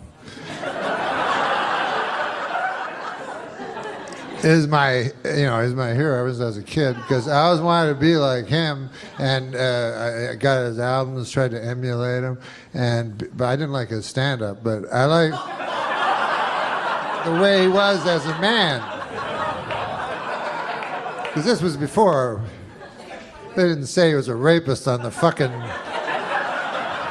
liner notes of the albums, you know. That's what my buddy said. He said, the worst part about Cosby was he was a hypocrite. And I said, I don't think that was the worst part.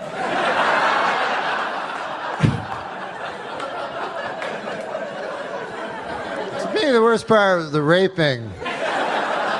Way up high. And then the second would be the drugging. And then the third would be the scheming. But anyways, hypocrisy would be way fucking down the line, you know, like on the 4th page or some shit. Like, I'm no expert, but I think probably most rapists are hypocrites. You know what I mean? You know, I meet a lot of guys who go, I like to rape, I don't give a fuck. I know it's not a politically correct thing to say, but I like raping. Go, goddamn, at least he's not a hypocrite. That's the worst. That's the worst part of it. But he, imagine you're a girl. Some of you will be easier. No, imagine you're a girl, you're in a gift shop in Vegas or some shit, go, I'm going to buy this snow globe for my, it's the most famous guy ever, Cosby, you know, Cosby's there, and he's like, you want to go to my room? It's the biggest room ever. And so you go, yeah, of course I want to go to your room. Biggest star ever, biggest room ever, what the fuck? You don't even have to be a girl, you fucking go. And then you go up, and then you're like, fuck, look at this. I've never seen... and he's like, you want a glass of water? You go, yes, that would be nice. And then you go, why is it purple? Why is it fizzing? Like in a monster movie.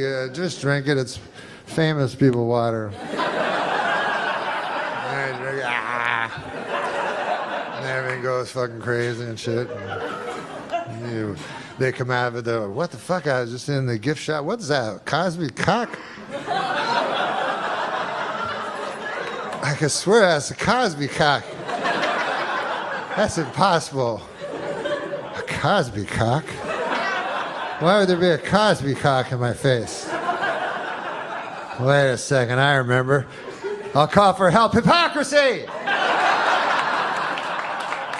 A man committed hypocrisy on me in room 10304-204. There's too many numbers in the hotel room.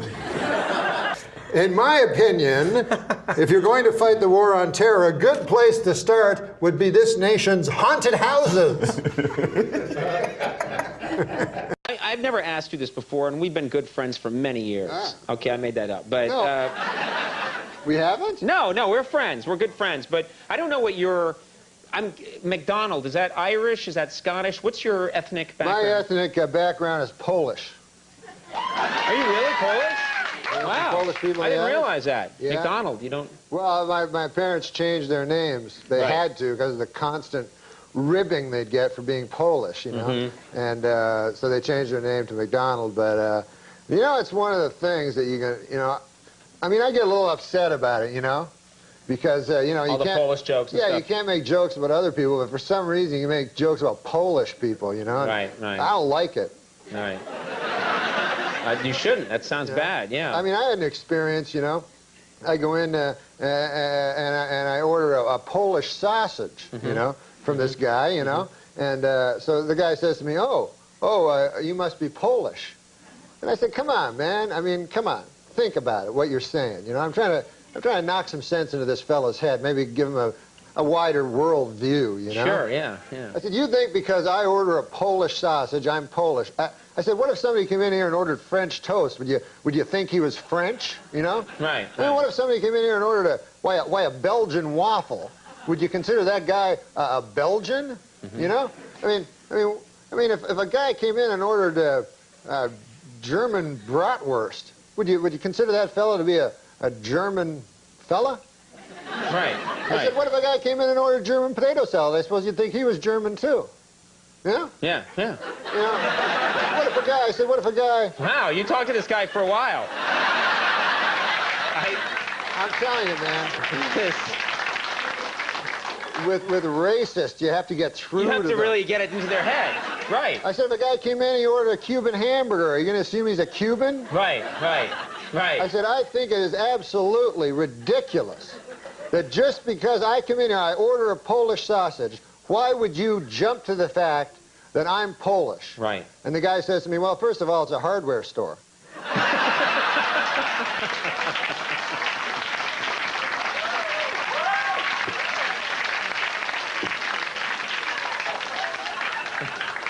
And you hate Polish jokes, don't you? You just hate them. No, I think they're disgusting. What are you, retarded? So I know you're not retarded, but what are you, Down syndrome? A new study found that men with beards are more attractive than men without beards. More great work from the University of Bob Seger. You're so aware of others' feelings. Now you're killing him. I would guess that one of the good things about this, you had some time off. Have you taken some vacation? Have you gone anywhere, traveled? Yeah. I went. I wanted to get away from all the showbiz, crazy showbiz. Yeah. So I decided I'd go on a vacation, you know. Right. And I don't like to go to hotels because all my years of doing my nightclub act, I don't like hotels. Yeah. So I decided I'll go, you know, my buddy tells me, he goes, hey, you should go to one of them bed and breakfasts. You ever hear tell them? Oh, yeah, sure. Yeah. The idea is you go there, it's a guy's house, and you live in his room, and then he makes you some breakfast. Right. Very Yeah. It's a thumbnail. Yeah, you know? that's it, sure. So I looked one up on the internet there, and I found one. I went to Vancouver Island, Victoria, which is beautiful. Lovely. Oh, my God. It's God's little country. And so I go there, and I look up my place where I'm supposed to go. I have it on a little piece of paper. And I knock on the door, right? And there's no answer. So I knock again, and there's still no answer. So finally, I look like in the window there, and there's an old man sleeping on a couch, you know? Yeah. So I bang on the door, ringing the doorbell, you know? So finally I hear like, hey, keep your pants on there, you know, from the inside. And he comes to the door, old guy, you know, but I'd say 80, 85 years old. Yeah. Old Harold Delaney was his name. Harold Delaney? Yeah, nice enough gentleman, you know. And so I get in there and I says, well, I better go to sleep. There's no one else there, you know. Like, I thought it'd be like a whole bunch of people in different rooms, you know. Yeah. And it was just me. Yeah. So I go up and I go to sleep, and I'm ready to go to sleep, and a knock comes on the door, right? A knock on my bedroom door. Right. So I figure, uh-oh, old Harold Delaney wants to have sex with me there. You know?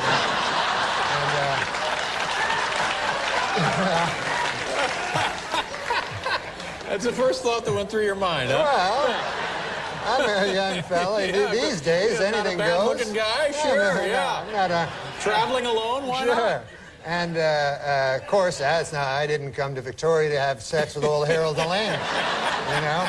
I came to do some sightseeing. Of course. Yeah. So then I hear him, he goes, well, you ought to play some Scrabble.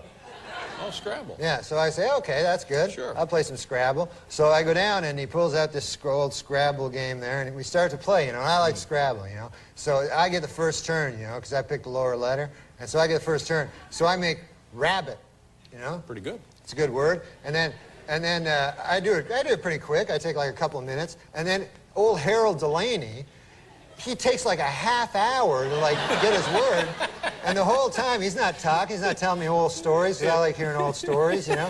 And instead, it was like for a half hour, it was just Harold Delaney going. So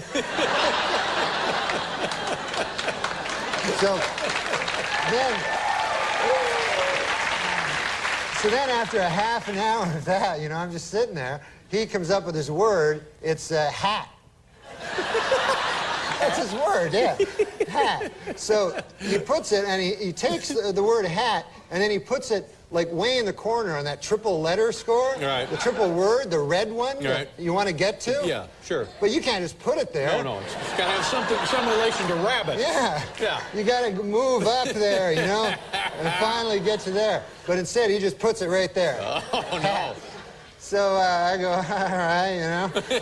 And so then it's my turn, you know. I do something, and quickly, and then again, the same thing, like, you know.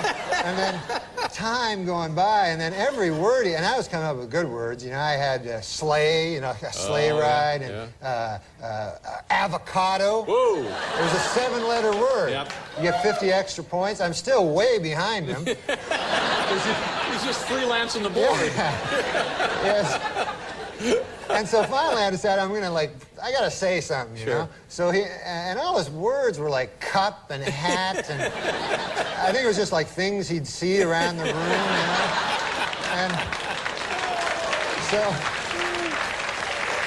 I'm playing excellently. I should be in the lead, but instead I'm like 1,000 points behind. And finally, like, I gotta say something, you know? So he puts boot, you know, up on this triple, and it really annoyed me because I was building towards the triple letter, and he just puts boot, and so I said, finally, I gotta say something here, and I go, hey, old Harold Delaney there, I don't know, you can't put boot there, and then he goes, you never heard tell of a boot? So I go, no, I know what a boot is. I'm just saying. He goes, if a fella goes out there to wear a boot. So I go, no, I know what I made avocado. I know a boot. You know? And it just took him forever. And I noticed a weird thing. There were no blanks. You know how you have the blanks in the game, and it's always good to use any letter, right? Yeah. I realized there's no blanks in this game, and I figured old Harold Delaney must have, when he got the game, figured, what the hell is that, you know, and thrown it away. Can't use it. Yeah. Now, how was the breakfast? Did you have the breakfast? There was no breakfast. I got up the next day. I was so hungry from playing Scrabble all night. So he says, hey, Harold, how you doing there? How about some breakfast? And he goes, I've never been much for breakfast. So I go, oh, all right. So I go, I guess I'll go down to McDonald's and pick up some breakfast or something, Harold. And he goes, can you get me an egg muffin? It's crazy. Story, you know, that this guy, he just moved in, you know, next door to me. So I'm always one to meet the neighbors. You like to chat with the neighbors, Yeah, because, you know, so I went over to the guy, I knocked on the door next door to where I live, and I say to the guy, I said, hey, I'm your new neighbor, you know, and I said, good to see you, you know, nice to run into you, you know, welcome to the neighborhood, you know. And so the guy, I said, what do you do for a living there, sir, you know, if you don't mind me asking? You know, what do you do for a living? I'm a nightclub comic, I tell the guy. So he says to me, he says, I work down at the University of Science there. He says, that's a good school, by the way. I can't remember the exact place. Sure. But he says, I'm a professor of logic. Oh. So he says, the guy says, logic. Now, what the hell is that? I never heard tell of that. He says, oh, well, he says it's a kind of a pattern of syllogistic. Well, he says it's hard to explain. He says, why don't I give you an example? So I said, fair enough. Why don't you do that? So the guy says, well, he says, let me ask you a question. He says, do you own a doghouse? So I go, yes, I do. He says, well, then that means you probably have a dog. I said, yes. He says, well, that means you're likely you have a family if you have a dog. I said, yes, I do. He said, well, then that means you got kids, you're married? I said, yes, I am. He says, well, then you're a heterosexual man. I said, yes, sir, I am. He says, well, you see, that's logic there. I asked if simply from finding out you had a doghouse, I made this series of inferences, and I found that you're a heterosexual man simply from the fact that you had a doghouse. Well, I said, good God, isn't that something? Okay. So I said, well, I won't waste any more of your time there, neighbor. And I said, I'll see you later. See you around, okay. So I said, come by one day and have a chicken with me. So anyways, I left. So I left. So I go to get a bus, you know, to the bus stop. And I walk down to the bus stop, and I'm still thinking about this thing that happened to me, you know. And I'm standing at the bus, and no bus coming at all, you know, and 5 or 6 of us standing around, and one guy lights up a cigarette there, and he goes, as soon as you light up a cigarette, the bus comes. And he smokes the whole damn cigarette, no bus comes. Right. So I said to the guy, well, that theory really worked, huh? And the guy goes, well, sometimes it works. Anyways, the guy goes, what's new with you? I go, well, I had an interesting thing happen to me today. I said, I met my neighbor. And he goes, oh, yeah? I go, he had a hell of an interesting job. I said, he's a professor of logic down at the University of Science. And so the guy says, is that so? He says, professor of logic. He goes, what the hell is that, logic? I said, well, it's a series of something or other. Right. I said, I can't remember exactly, but I said, I'll give you an example if you want to hear an example. So the guy goes, all right, fair enough. So I said, let me ask you this. I said, let me ask you a question. Do you own a doghouse? And the guy goes, no, I don't own a doghouse. So the guy says, oh, yeah, you're one of them gays.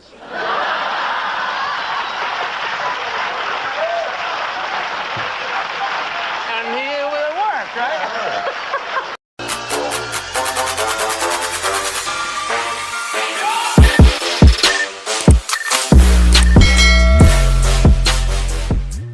What's up, Jaywalkers? Welcome back to the channel.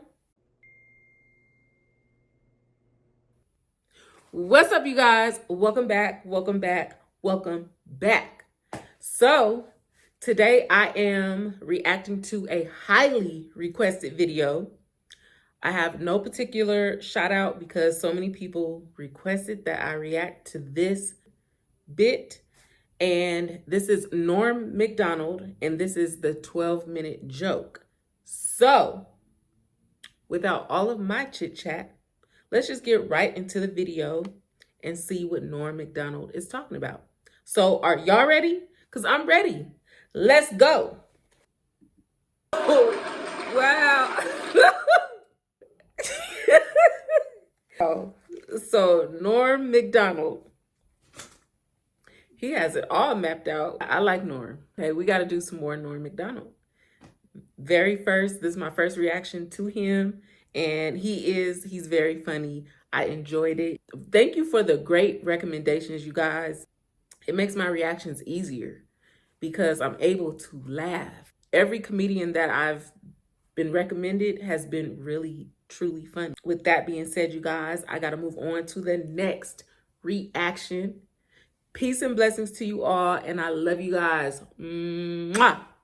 Bye.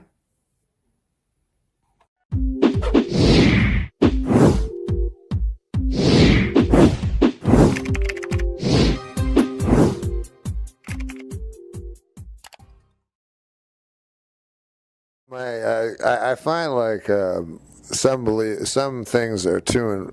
I have some beliefs that are too inflammatory to even discuss, unfortunately. Because of the way they'll be taken. Because there are certain things in society that you're not allowed to believe or speak publicly. Mm-hmm. And so I'll just never say them. I'll just leave them in my little head. But mostly, I find all these things ridiculous. And I hate that we forced people into, first of all, I hate that we force people into identifying themselves by little tiny,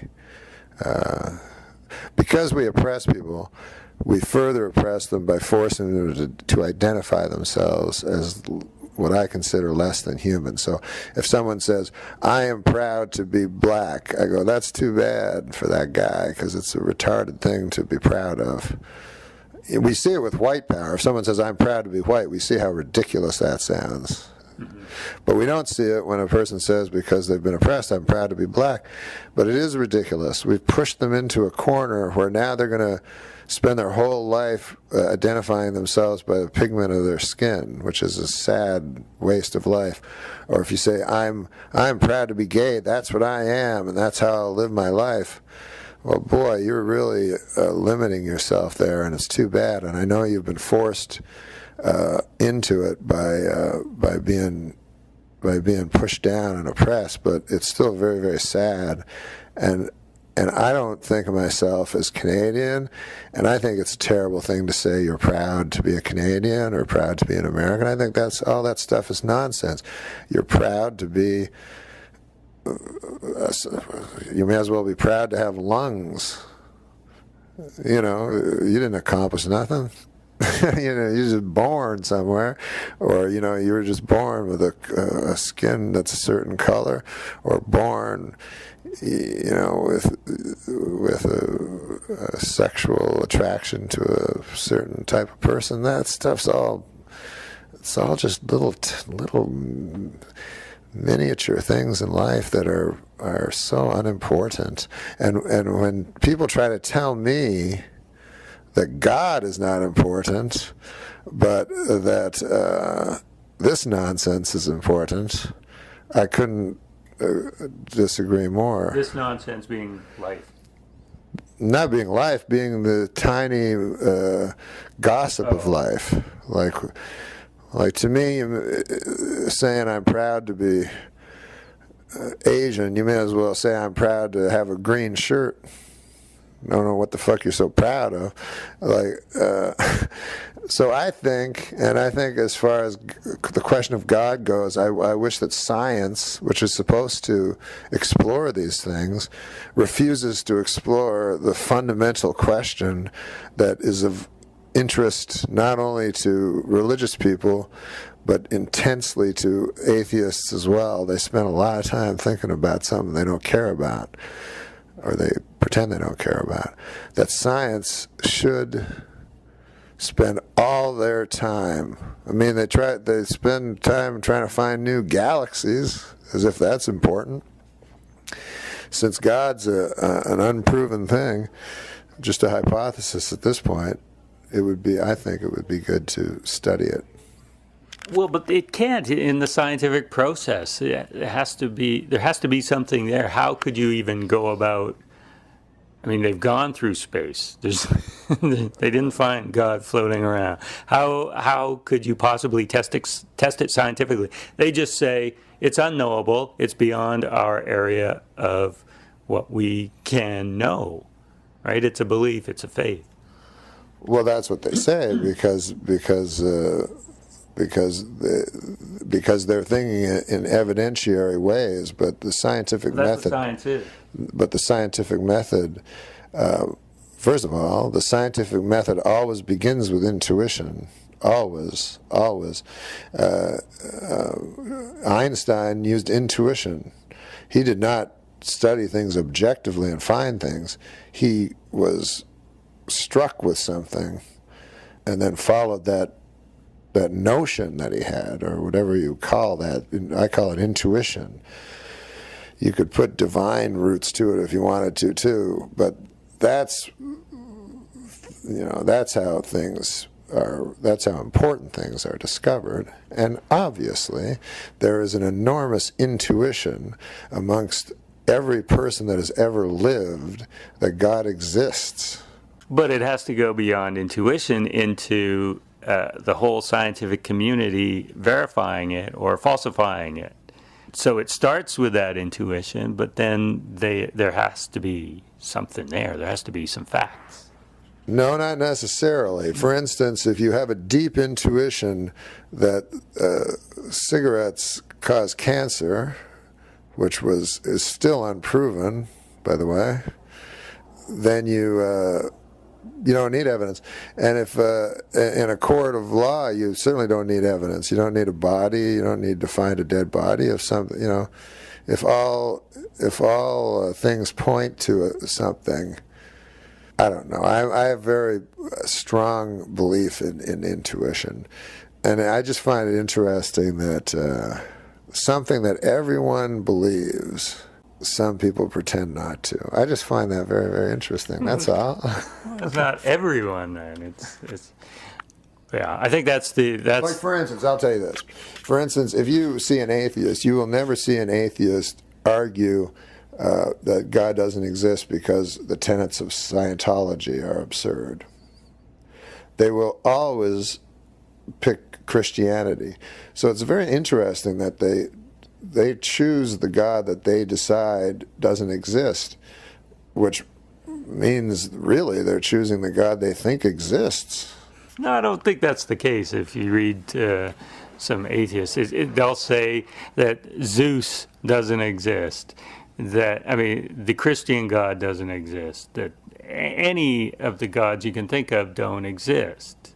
Or better yet, they'll say, I mean, maybe strong atheists will say that, but the intellectually more honest ones might say there's just no evidence that they exist, and since there is no concrete evidence, why bother living your life that way in assuming that there is? Well, here's the thing.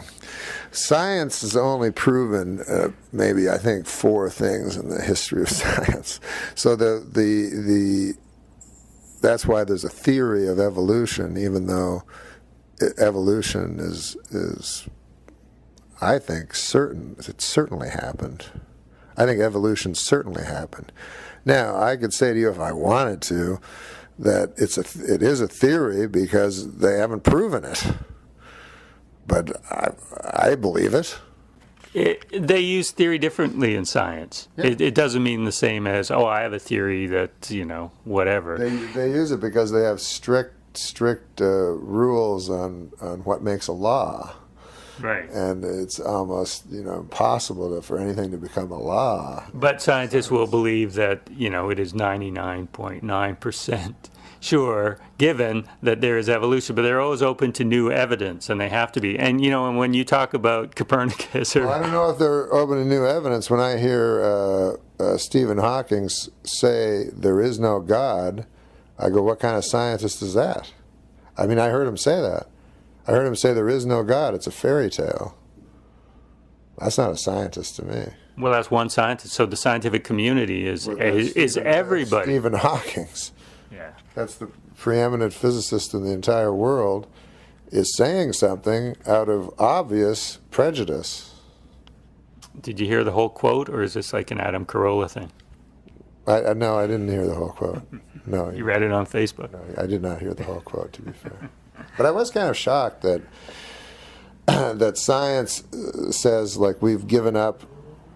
I don't know when scientists started saying things were unknowable, but that's a new one on me, because that's not a scientific term as far as I know. Unknowable? Maybe they don't. I don't think they could. I don't think scientists could possibly use that term unknowable, because it infers that they can see into the future. Okay, now you can't blame me for where this has gone. No, right? I can't. No. But I'm going to go with it. How would you even begin to prove the existence of a God? Well, I don't know, because I don't have the powers of a scientist. I certainly couldn't prove the existence of the planet Mercury, if that's even a planet anymore. I can't. I can prove anything. I'm just taking their word for it. Right, and that's what we do. And when you say in your act, I know it's comedy, but, Copernicus and Sir Isaac Newton, they made these glaring errors. But at the time, that was the best evidence available, But who is it that always corrects them? It's science as a community. It's other scientists. It's not just somebody going, no, I got this idea. It's actually, maybe that's how it starts, but then they actually have to set out and study it and prove it. Yes. No, so it's other scientists that correct scientists. I'm all for science. Oh, okay. Good. Because I want them to make things that'll make me live longer and stuff, But I would really like I would like eternal life. I would like some proof, one way or the other.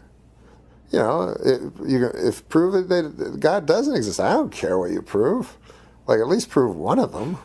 But try to work on the only important thing. Certainly everyone can agree that's the most important thing, whether or not we're alone, or whether or not we're taken care of. Certainly anyone in their right mind would agree that's the most important question to answer. You mean for an afterlife? Not necessarily for an afterlife, but that would also be good. But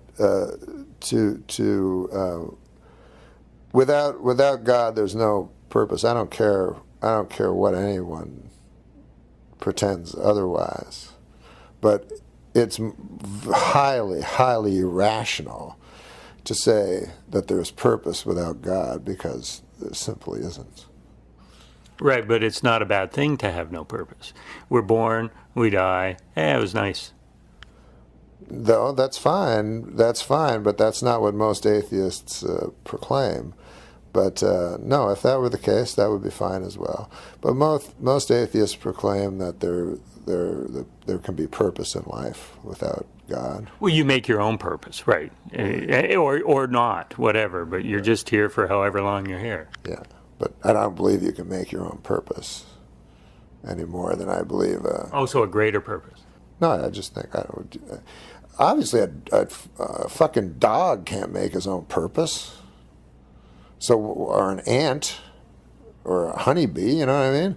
So why the fuck should we think we can make our own purpose? It doesn't make sense.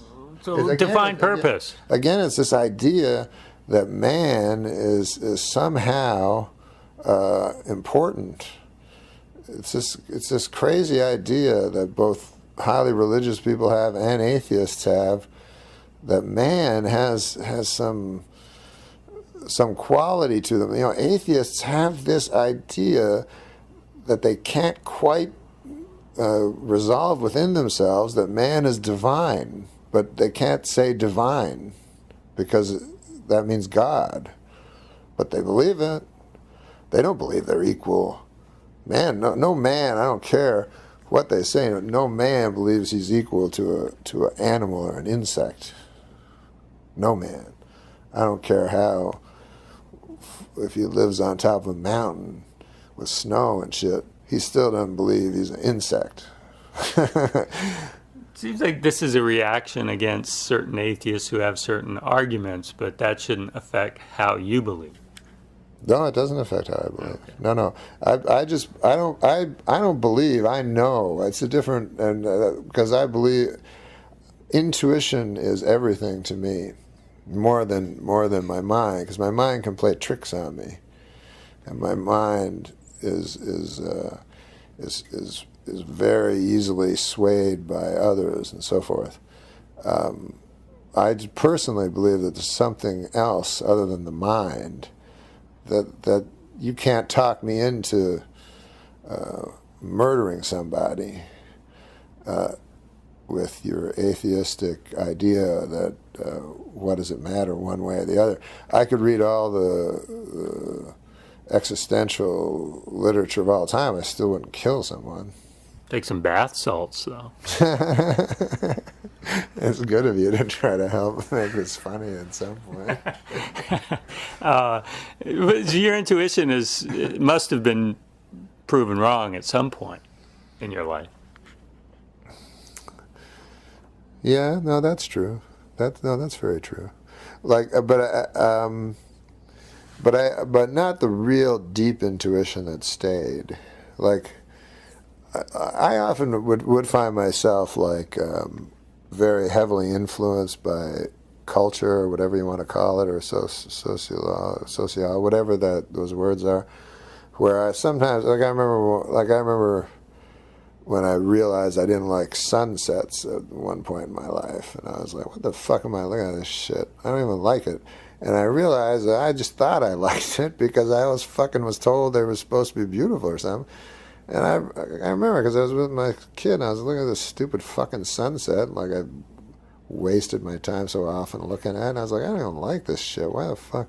But you just have certain moments in your life where you come to for a second with some lucidity. But yeah, obviously we're not immune to, this terrible educative process that, weighing us down all the time. None of us are, how can we not believe in what everybody believes in on some level? But, you try the best you can to maybe not wallow in cliches for your whole life, If you take any subject on any arguments people make, all they are empty, false cliches, in my opinion, at least.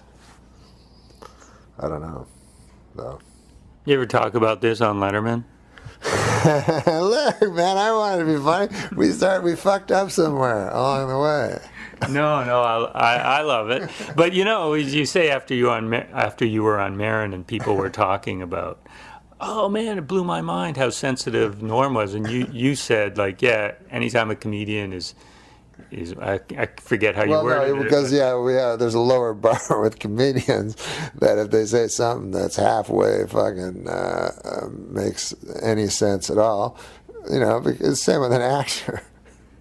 We're fucking idiots. So if a clown says something, you know what I mean? If a fucking, if a bird with a broken wing fucking hobbles it together to fucking jump up and fly for 3 inches, everybody's happy. That was a bad fucking example of that. Well, no, it's because you're high. Exactly. When I fucking started thinking I had MS or something, with my hypochondria and shit, because people would go after shows, man, what are you on? I'm like, nothing. They're like, your voice is slurry, and then I read something about that's whatever, MS and stuff. That, people have MS. At first, people think. Because they're stumbling and their balance is. I'm like, I don't have good balance and I slur my words, but no, I don't have that now. Did you get it checked? I actually did get it checked. I've been checked for it too. Have you? Well, my mom had it. Oh yeah, it's good to be checked for everything. My God. And to bring it full circle here, after you get checked for something like a colonoscopy or MS or whatever, it gives you a new lease on life for at least a month, doesn't it? Yeah, it's amazing. And it's that, like, you walk out and the grass looks a little greener, and and then God is everywhere, and then a couple days pass, and you're carping about the butcher didn't give you enough goddamn pork. You wanted a full loin, and the guy only gave you a quarter. If only we could stop with, stop like with these little tiny things and this preposterous gadgetry that we're talking into, and just for a moment, like, think about real stuff. Hey, here's Josh. Come on in, man. This would be a good time to end it. I know, the least funny podcast of all time with a comedian.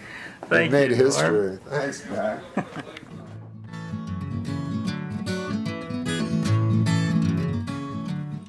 I've heard the Norm stories. I'm Fuck blackjack guy. Oh, yeah. Yeah, I play blackjack. Oh, do I love What was your blackjack. biggest loss?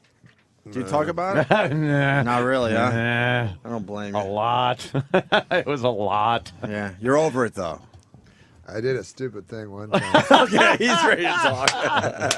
This was my big. This was my big statement. I threw over at Atlantic City on the boardwalk. I threw 60,000 into the ocean.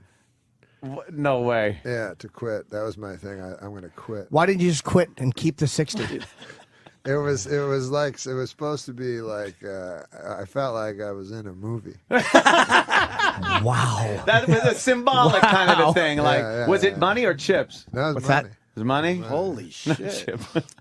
I said chips, and he goes, "What's that?" Wait, so you threw 60 grand because you had a moment where you're like, "This is cleansing. This is like it's just- to the ocean. I committed." The same way a drug addict would throw his drugs into the ocean. Right. How long after it left your hand did you regret it? I regretted it pretty good. See, I would have thrown the fucking dealer into the. That's how I would get over it. Someone told me something amazing about you, that the movie Rounders, which is about underground gambling, was based on your life. Oh, no. Is that true? That they followed you around? No one told I didn't you say that. I did. I got that information. I know that guy who wrote it likes Is Norm. that in my Wikipedia? You know, Brian Koppelman likes you, the and writer that of he that. followed Norm around, and Norm would go play poker at a lot of In these the middle of underground the couples night, in the yeah. middle of the night. That's true. And it's actually a documentary on Norm's life. No, it's not. It is. But I would go to the same club where it was where they did Rounders, and this was before Rounders. Yeah. Why would you play poker? When I was a kid, I played backgammon. I was good at backgammon. But why would you play poker at an underground club when you could go to, let's say, Vegas or Atlantic City and play poker? Why would you go underground? What is Because the I was appeal? only a little kid. I was just a kid. Oh, you were a kid. And oh, I one thought is, you... well, no, but one is 2 blocks away in Manhattan. You know, Oh, I see. Me and Norm went to a week. The second time I was on your show ever with Norm, we were in one of those clubs all night long. Right. And we came right from the club. Did you get your clock cleaned? Did you lose a lot of money? I lost all my money immediately, so I had to start. I had to start shooting pool. There was this all gambling going on. So I shot 8-ball until like 6:30 in the morning with a guy, and I lost $800 doing that. Right. And then Norm, I lost about $2 grand at the tables. Norm played poker, and then Did Norm win? We just Hey, made one time a guy tried to hustle me at pool. Are you good at pool? Norm's No. good at pool. No, I mean, you're no, not very good. But we're just playing like bar pool, like we're drunk. We're all drunks. This was when I was young, you know. But you play for a lot of money. No. This is when I had no money. Yeah, okay. So I'm playing this fucking. Oh yeah, right. Yeah, you're okay. Well, I'm playing this fucking pool hall, and this big giant black guy. It doesn't matter what color he was. Yeah. All right, but it helps the story. Giant black like guy. Forrest Whitaker in The Color of Money. In The Color of Money. Yeah. So he comes. No, but he's dressed like he has all this stuff, and he has 2 girls with him. You know, and I'm all drunk. I'm like an idiot, you know, with my friends playing pool. So he goes, "I'm next," you know. So he puts his like fucking 4 quarters down, and so then he goes, "Here, let's play." So the guy, he has his own stick, you know. Oh boy, you're in for trouble. Yeah. Then. So we're playing, and he's missing by only like a millimeter every time, you know. But I win, I beat him handily, but like he's the worst hustler ever, right? So we play for $1. So then he goes, "Now we're playing." He goes, "Now we're playing for $100. Like it goes up to 100 from 1, and I just beat him every fucking. So I go, "No, I'm not. What? I go, I'm not playing. I'm taking my $4 I'm all and going drunk, you know. I go, "I'm ahead $1. I was kind of an idiot. Yeah. I go, "I'm ahead $1. You know. I'm not playing you anymore. Ah!" And so the guy goes, "Oh," he's all mad. So then another guy played, and then stupidly I gave my friend advice. And then the big giant guy hit me with the cue across my head. What? And I looked up, and the cue stick was right in my head, and he goes, I break people's bones for a living, motherfucker. Why? Oh, whoa, you're kidding me. Yeah, that was He my sounds story. like Football Williams, that guy. I was like that. Oh. But Norm, So that was my story about my Norm, pool hustling days. You should keep that one to yourself, though. The pool hustling story. But Norm, shouldn't tell that on radio. Yeah. But Norm, I don't understand something. You go to these underground clubs and you play these cards, and it's a lot of money. You're talking about a couple of grand, right? You're talking about maybe I lost 20, a couple 30 of grand. You're talking Got 20. 160 million. It's like, you're talking about. It's like when No, but- Johnny Carson tried to be like, "What's a loaf of bread cost nowadays?" Is this crazy? No, I'm saying I got news for you. It's like $2,000. It's like $2,000. I wouldn't gamble $100. Yeah, but he's not a gambler. I've seen I Howard don't get mad over understand $10. I don't like to gamble. I find it insulting. That, in other words, I find making money, is a very, especially where I grew up, is a very hard thing for a lot of people, and it's a tough thing. And to just piss it away in a gambling situation, My old man felt the same way. offends me. my father would think that too. Right, but you play for big bucks, right? I mean, No, you're 20, 30 doing grand all a clip, I'm right? trying my best. Well, you don't remember what happened with this place when we were there all night. Yeah, tell the truth. And we were there. I don't know what Norm played that night. He was playing all night. I lost 2,000 myself, But so we came here, and Norm accidentally said the name of the place. Oh fuck! Do you remember that, Norm? Yes, because the guy did not care for that. A guy called up and said, "Yeah, listen, Norma." Like later in the forgot afternoon, about he said, "Listen, that. we appreciate you coming here, but we don't have a fucking publicity department. We're not looking for customers." Looking for that. Can I say the name of the place? It's not The there. Mayfair. No, don't say it. It's not there The anymore. Mayfair. It's not there they anymore. closed No, it. it's a famous place now. Yeah. The Mayfair. Yeah. Well, But Norm, I think Howard's right in the sense that guy Koppelman, who wrote Rounders, he's a good guy. I know him too. Yeah. He likes you. No, he and was there sort all of the hung time. around. Yeah, he played at where. But why couldn't it be his own story if he was there? I might be involved. I knew a guy that was in the movie, Joey Bagels. yeah. What I hear is that it was based on you. Yeah. Legitimately, He would yeah. watch Norm while he played. Is it true you're betting English Premier League soccer or some sort of weird? I have bet soccer. That's not a lot of fun because No, it doesn't sound it's like 90 minutes. Yeah. 20 minutes into it, you're down 1-0. You're in a lot of trouble. Right. The chance of them tying it up, let alone winning, they only have 70 minutes left. So what other stuff did you wager on? I wagered on. Is that the weirdest? You bet on tennis? Oh yeah, I bet tennis. Golf? Obviously golf. Yeah, I bet everything. What do you do? What's your strategy for golf? A lot of the long shots? I made a lot of money betting against Tiger when he was. They had a weird bet in Vegas for a while when Tiger was so dominant. It was anybody but Tiger.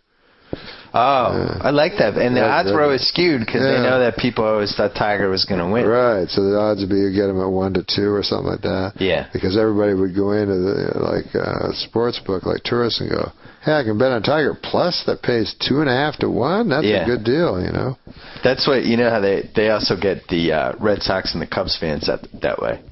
Oh, it's like if Daniel goes to Vegas, he's got some family member or something saying, hey, when you're there, can you put 20 in the Red Sox for me? Yeah. Those are the two teams that everybody does that for, so they jack the odds really low. And also the other how thing do they know which team is going to play? Because they know which team's going to show up.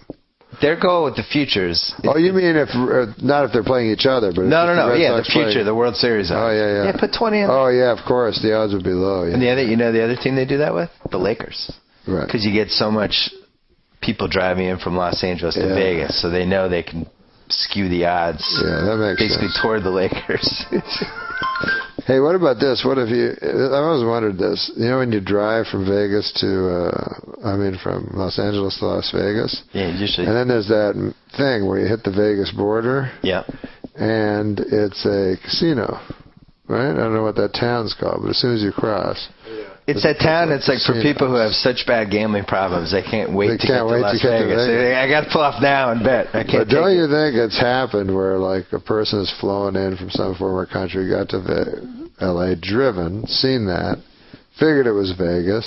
Oh, and just spent the weekend there? Yeah, and then came home. Does that have a rock in the name? It's like something rock or rock yeah, something. Yeah, it is rock something. Red Rock or Little Rock, Arkansas? Oh, my God. Explain to me. Daniel's not exactly Watson over here.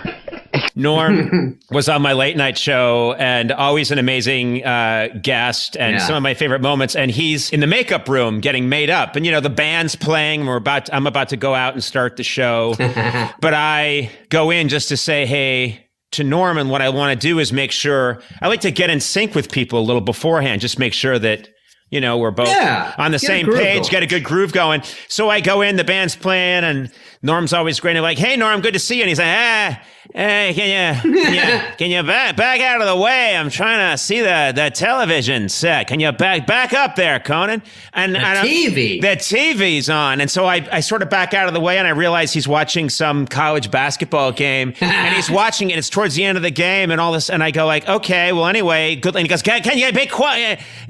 Quiet. Hold on a sec. And then someone scores a basket, and he goes, and the game's over, and he goes like, fuck. And I'm like, what? And he went, I just lost a lot of money. My whole dirty work. Yeah. Everything I made on dirty work is gone. and I just went, oh, and he went, oh, I'm in a terrible mood. And I went, okay. And then someone with a headset said, Conan, it's time to go on. And I went, I'll see you out there. And he's like, 30 seconds. Fuck you. You came in and jinxed me. You jinxed me. I'm going to fuck up your show. I'm doing a show with the jinx. You're going to jinx my set? What's the most you ever bet on a sporting event?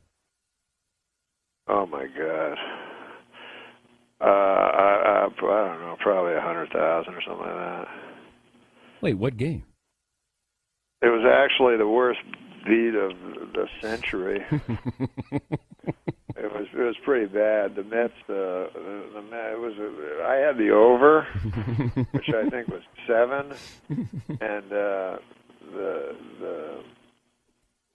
6.5. I'm sorry, it was 6.5, and the game was tied 2-2, and I think Ventura was the batter. Wait, the Grand Slam? Yeah, the one run grand slam. You know that one? Yeah. It was tragic. And I remember Costas at the time because it was just bedlam, and he goes, "I don't think those will count," you know. And I'm like, "Oh, Costas must have." He had the under. He must have. He was pretty happy about it. But did you bet with Artie Lang when you would hang out with him? Yeah. Artie and I bet a lot together. We enabled each other. People often say that if you play a round of golf with somebody, you can find everything you need to know about a guy.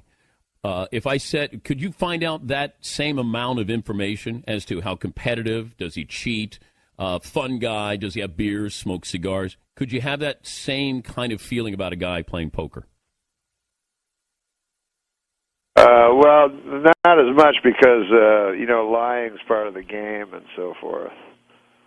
Golf, I completely agree with you.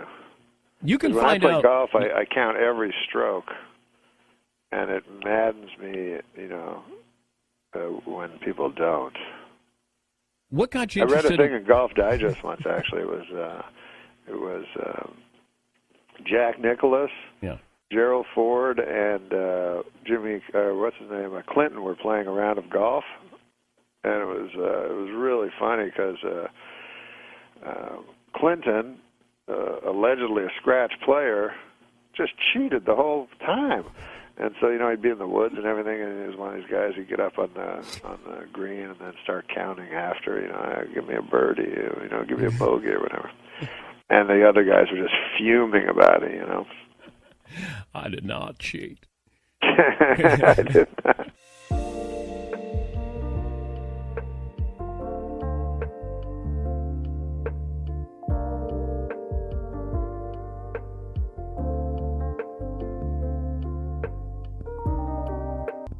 What was the biggest bet you ever made? Oh, God almighty. I don't know. I one time, the most I lost in one night, because 3 times I've lost everything that I've ever had. How do you do that? I mean, not immorally, but I mean, like, how do you physically do it? Well, yeah. I mean, like, you make one more. Like, what is the process of that? what's the evolution? It's funny because it's the only time I ever went to a psychiatrist, he said, like, I was like, because it was for gambling. I was like, how the fuck do I get out of this? And he's like, oh, you gamble to avoid life, you know? And I'm like, but my thing was, well, isn't that why you do everything in life, is to fucking avoid it? You know what I mean? Like, it's too painful. Yeah, like, why do you? So I said, but it's painful to think about, but because now it would be nice to have the money, but you just lose it by it's just like any escape, I guess. Because I was never a drug or alcohol guy, but like when I watch a game and I have a bunch of money on it, then I can understand what's going on. Nothing's ambivalent or anything about it, you know. And there's stakes. There's stakes, you know. And then it's about to go down. We're here to stay and run this town. Bring in the heat, bring in the energy. We're the queens of the festival, can't you see? We're the queens of the festival, here to rule the stage. Dropping beats and make your body engage. From sunrise to sunset, we're taking it all. We're the festival queens standing tall. Ooh, yeah, ooh. From dawn till dusk, we command the crowd's gaze. Every beat, every rhyme sets our souls ablaze. With swagger and style, we own this domain. In the realm of music, we reign supreme, no chain. Feel the rhythm pulsating through your veins. Our verses ignite, fire never wane. With each lyric we spit, each move we make, we carve our legacy, leaving jaws to quake. We're the queens of the festival, here to rule the stage. Dropping beats and make your body engage. From sunrise to sunset, we're taking it all. We're the festival queens standing tall. Ooh, I get it. Ooh. No crown needed, our all's the crown jewel in the kingdom of sound. We never play the fool with beats as our scepters and rhymes as our decree. We're the sovereigns of rhythm for all to see. So bow down to the queens as we own the night. In the kingdom of music, we're the guiding light. From the first note to the last, we'll always be the festival queens, forever wild and free. Know exactly the rules. Yeah. You're completely involved and you're completely escaped from your life. Yeah. Of the real. Yeah. The real fear. My biggest problem is ruminating about death. If I could get over that somehow. And you do that regularly? I read fucking books about it and shit. So, like, you still haven't walked me through losing everything. Well, how you do it? Physically? Yeah, because you know, you've got a house, you had a lot of money saved up, and then like, so you make one bet, and then you realize you're about to lose everything. Do you make phone calls to people saying like, I just need a little more? I mean, well, you know, you kind of at the end of it, you know, it's happening. I guess it's like I've never had substance abuse problems, but I guess it's like people that know they're going to hit bottom, you know, and kind of want it. Yeah, because it does it's exhausting. Yeah. To be obsessed with something. Right. So you are, I guess, trying to do it, trying to finish it off. Right. Finally. Because if you have $450,000 in the bank, whatever the fuck it was, and then you lose $400,000, you go, fuck it. I don't want to fucking have 50,000. Right. To remind me that I don't want money to remind me that I had more money. So that's how you do it. So that's how you do it. What's up, YouTube? Welcome back. I'm Phil. I'm Sam. And we're Bars and Barbells. As a team, we do reaction videos, as you already know, because you're already subscribed, and we love you for that. Yes. If you're not subscribed, and it's your first time on the channel, well, we hope that you stick around and you join us on this journey that we've been on, doing lots of different comedians. Yeah, this has been such a fun journey. I've loved this. Sam has really enjoyed her comedic relief that she's had through the channel, because you were never into comedy before we started. No, just like comedy films, but not like stand-up comedy. Yeah. And so we're coming to Norm for the first time on the channel. This is a big deal because you guys have been saying, when are you going to get to Norm MacDonald? Yes. Here we are. We've arrived, and we're doing the most convoluted joke ever. So it should be interesting. So convoluted, I believe, is kind of hard to follow and pretty complex. So no idea what to expect on the most convoluted joke ever. No, but I'm excited to check out Norm for the first time, and yeah, he's Canadian too. Yeah, I had never even heard of him until we did another video recently. I forget who it was, and they were talking about him being their friend and them going to see the one about Jim Carrey. Dave Chappelle. Yes. We did Dave Chappelle. So we did, whether it's uploaded or not yet, we did Dave Chappelle's most recent bit, and he mentions Norm MacDonald in that video. And I was like, who's Norm MacDonald? And here we are. So. Yeah, so he's Canadian. He was born in Quebec. He has passed away, unfortunately, died in 2021. R.I.P. Apparently, there was a lot of people that, were extending their condolences because he was so impactful. Yeah, lots of community support. Saturday Night Live, I think from 1993 to 1998. So he's obviously got a lot of material, but I was saying before that it was hard to find Norm MacDonald's stuff on YouTube. It seems to get blocked or taken down or whatever. So if there's anything else that you want, I think the other one is the 12-minute joke or something like that they have out there. Anyways, guys, let us know about Norm MacDonald in the comments. And you guys have been requesting him for a while, so I hope this is a good one, but no idea what to expect, so I guess we should get started. Yeah, let's do it.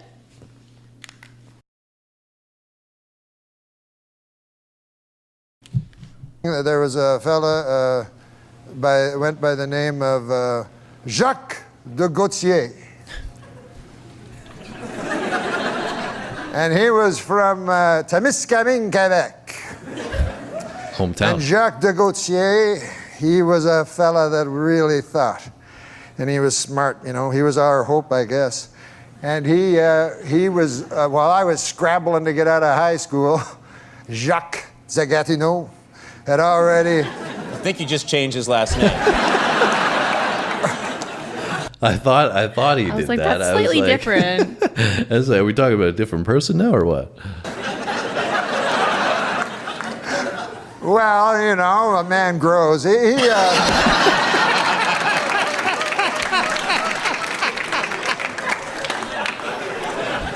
But this is the... That makes me feel like he's just going out on a whim. Like he's just making this up as he goes. And he's like, oh, crap, I got the last name wrong. Oops. But let me come in with something else that's funny to fix that by saying men grow. Right? We evolve in everything else that we do. Why not evolve our last name, too? The point. Yeah. Jacques de Gatineau, he went to McGill University and he got 3 degrees, by golly. And he went over across the pond to the fellers with Cambridge, and he even stood up to them. Mm-hmm. And we thought, boy, he's going to be the next. We had Jean Marchand, Gérald Pertier, Pierre Trudeau, the 3 wise men of Quebec. By God, Jacques de Gatineau was going to be the next. Give me the next gun. Yeah, but he vanished. And I met him, I started to do stand-up and travel from here to there and to here again. And one time I was in Niagara Falls, and gosh, I went over to the SeaWorld there. You know how they have the SeaWorld? With the different fish. I didn't know that, but okay, yeah. Yes. Marineland. SeaWorld, I've been there many a time. We know about SeaWorld. It's Marineland in Niagara Falls. I think he's talking about Marineland. Yeah. But I think he's still making it up. I think he's like, SeaWorld, the thing with the aquatic animals. I think he might be one of those comedians that kind of, I can't remember who else does this that we've done. Oh, Theo Vaughn. Remember? That kind of like makes up a story and you can't tell if the story is real or not. Or if it's just he's making it up as he goes type thing. But then he adds something into it that makes you think, well, maybe it is real. Yeah. Or something so far-fetched that you're like, no, it has to be fake. Yeah. I didn't know that, but okay, yes. Beluga. The SeaWorld, I've been there many a time. Okay, so I was checking out the beluga whales and stuff, and I look over, and who do you think I see? I hope it's that guy. No, it was just an attendant, but he showed me to the place I wanted to see, which is where they feed the little baby dolphins, because I love dolphins, And who do I see there but Jacques de Gatineau? And here he is, he's feeding the baby dolphins. And I go up to him and I go, Jacques de Gatineau, I feel shame for you. You were our hope. You were to go to Canada, Canada's nation's capital of Ottawa. And you were to be a great man, Jacques de Gatineau. And we were all, we pinned all of... Sorry to pause it again, but... I wonder if most of the Americans watching knew that was the capital of Canada. They probably thought it was Toronto. Most people, I think it is Toronto, but it's Ottawa. He's right, because he's Canadian. You were to go to Canada, Canada's nation's capital of Ottawa. And You were to be a great man, Jacques de Gatineau.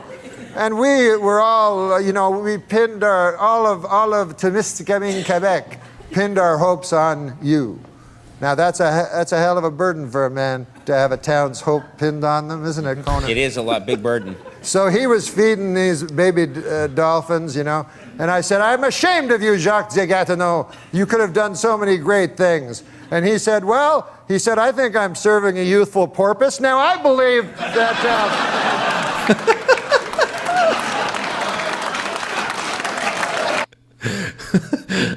It took us a while, but we got to the punchline. Yeah. Oh my gosh. A youthful porpoise. Porpoise. What's a porpoise? Like, isn't it a baby dolphin? Like, it looks like a dolphin. I don't think it actually is a dolphin, but I think it's similar. Looks like a dolphin. Yeah. But he's serving a youthful porpoise. But a baby dolphin. Yeah. All of that. I'm like, what are we doing with this joke, man? I guess that's where why are we going the here? most convoluted joke ever, because it took us like 3 minutes to get to that punchline. No, I need to look up a porpoise to make sure it looks like a dolphin. Well, it has to be based on this, unless he's again just throwing us for a loop. But I don't know if that's the end of the joke, but I feel like it would be the punchline. But I guess we could go further. Porpoise. We still got a minute left, so let's see. He said, I think I'm serving a youthful porpoise. Now I believe that...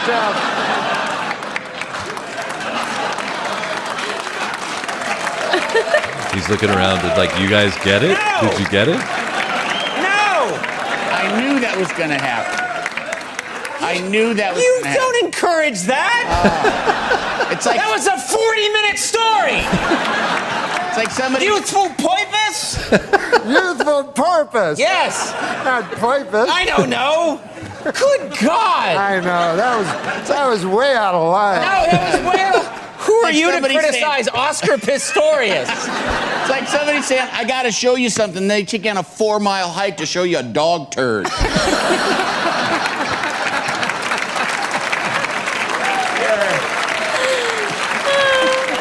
Look at it. Okay. Well, there's your reel for CBS. I think Norm liked that analogy as much as we did. I know. This is a 4-mile hike to see a dog turd. I think the joke was a bit better than a dog turd, Yeah, I so it would was agree. worthwhile I for would the agree. hike. But that was a good analogy nonetheless. Yeah, seriously, that's hilarious. And I think this is also funny because we've done other comedy skits that are about people that take a long time to get to the point of story. Yeah. That's exactly what he just did as a joke. Yeah. So, And we interesting. did Alice's Restaurant, right? That story for Thanksgiving. Yes. It reminded me a bit of that, how we kind of kept going around in Like different in circles. And circles. it's like, where are we going with Like, this? what is And then the- just throws in. What you is know, the porpoise of this? Exactly. And I think actually Norm, he was on the Drew Carey show, I believe. I don't know if he was on, it makes me think of, because Drew Carey was on this show called Whose Line Is It Anyway? Mm-hmm. And that was hilarious. Well, I used to watch clips of that, and it was just, I couldn't believe how good they were with their improvisation. So I don't know if Norm was on that, but maybe we should do some Whose Line Is It Anyway reactions, because that'd be good. that was, I remember it being So it's all like hilarious. improvisation stuff, right? If I remember correctly. Yeah, they give them a Yeah. topic, and they got to make a scene between the four of them, right? And they would have Yes. guest appearances, and I think Drew Yeah. was the host. Anyways, Drew Carey, I think like the Drew Carey show had Norm Macdonald on it, from what I remember. Cool. So let's last 20 seconds. Let's see what they say. We're getting this right to Les Moonves. I gotta have him. You want to see that every night, Les? This guy's got more Quebecois humor. I love you. I really do. You know that, right? Conan's got a great sense of humor too. Yes. Yeah, I don't ever feel like with a lot of hosts, I feel like they're just playing it up, like they're playing a role. But Yeah. he seems more genuine to me. Like he's just being himself type Yeah, thing. I'm not a big fan of like Jimmy Kimmel. Like he just seems like fake to me. I never really got into a lot of those like later night like Neither talk show did type I. things. But some of them, like Craig Ferguson, I really like him too. He was hilarious, and I've seen him live. Anyways, Norm Macdonald tells the most convoluted joke ever. It was very convoluted. Yeah, I'm glad that we had a kind of an idea that it was convoluted though, because if I was watching it and not knowing that might be the case going into it, Yeah. then I don't I'd know be if I like- would have appreciated it as much. And I Yeah. would have been like, what the hell is this guy talking about? Yeah. And I think maybe get it- lost a little bit. Lost in the sauce, yeah. And I think that might be, correct me if I'm wrong, might be indicative of Norm's style. So Yeah. maybe if we do anything else, we can expect that from him as well. I also thought it was good that he had like, not that they were like main punchlines, but a couple things like along the story that were just like kind of funny or like Yeah. odd and like things that you'd like laugh at or whatever. And And I think he was making it up, like I said. yeah, probably. And that's probably why. Which, it if he just was, seemed like that's it pretty genius. Yeah. Right? He's like, yeah, you know, I was at SeaWorld. Anyways, I hope you guys enjoyed our reaction to Norm. If you did, like I said, hit the like, or like Sam said, hit the like button, and leave us a comment about those things that I mentioned in the video. If you want to add anything and provide Yes. any insights, that's helpful. And like I said about the Whose Line Is It Anyway, let us know if there's any good clips to check out from Yeah, that. I'd love to do that. Or And- more from him if you guys can find any of it on YouTube. Yeah, and also we have a playlist up of comedic videos. It's about 100 videos at this point. So if you want to click on that playlist and go through and see if there's any older videos that you missed, you jumped on our wagon a little bit later, and there might be videos from our early venture into comedic reactions that you could check out. But other than that, hit the subscription button, notification bell, and we'll see you in our next video. Thanks for watching, guys. See you then. This Father's Day, think the man grate. What is the man grate, you ask? Well, it is 100% made in America, cast iron grilling grate. That's what it is. And they're revolutionizing the way people grill. What, Adam Egan? It's true. You haven't heard of the revolution? It has heavy duty grilling grates. Why are you laughing? You think the grilling grates are flimsy? No. No, they're heavy-duty grilling grates. They deliver exactly what you need to achieve when you need to achieve that perfect steakhouse flavor. Why are you laughing? You're making a mockery out of the man grate. You can put chicken on this or steak. That's not that unique. Or veggies, and they will never have tasted so good. Why would you laugh at any of this? No more flare-ups. You know, in your barbecue, there's always big flare-ups. No more dry meat. Guaranteed. No more dry meat. That's something you can't guarantee, Adam Egan. It was named one of 2012's best grilling accessories by Men's Health magazine. Why are you even here? Go to mangrate.com and enter the coupon code NORM for their $19.99 Father's Day special. Because Mangrate, do you have a father? Mangrate is the perfect gift for this Father's Day. Is he alive? Yeah. Yeah. 100% made in America. If he was dead, it would have been a really bad moment in the commercial. It's 100% cast iron. I think that's good. 100% steakhouse quality grilling in your backyard. This commercial is like a mini-series. Remember, each Norm MacDonald show order comes with a heavy-duty grilling brush. You don't want to put that on your not dry meat. Again. That's the Mangrate Grill Enhancement System. Order today at mangrate.com. Mangrate.com. And enter the coupon code NORM at checkout. We'll return. Oh, we're starting the show now. And we're back. We're going to do, first of all, I'm told by Nick Swartzen that he's come up with a new impression for his act.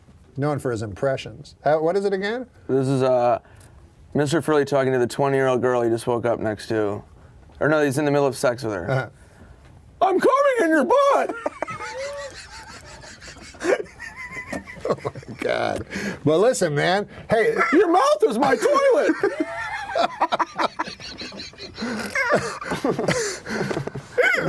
Wait, what about the man grate? Is that like a genital cleanser? No! No, my God. It is 100% made in America. Cast iron grilling grates. It's revolutionizing the way people grill. Jesus. What? I thought it was like a, all right. You want to hear what it has? Yeah. It has heavy-duty grilling grates. Deliver exactly what you need to achieve that perfect steakhouse flavor. Chicken, steak has never tasted so good.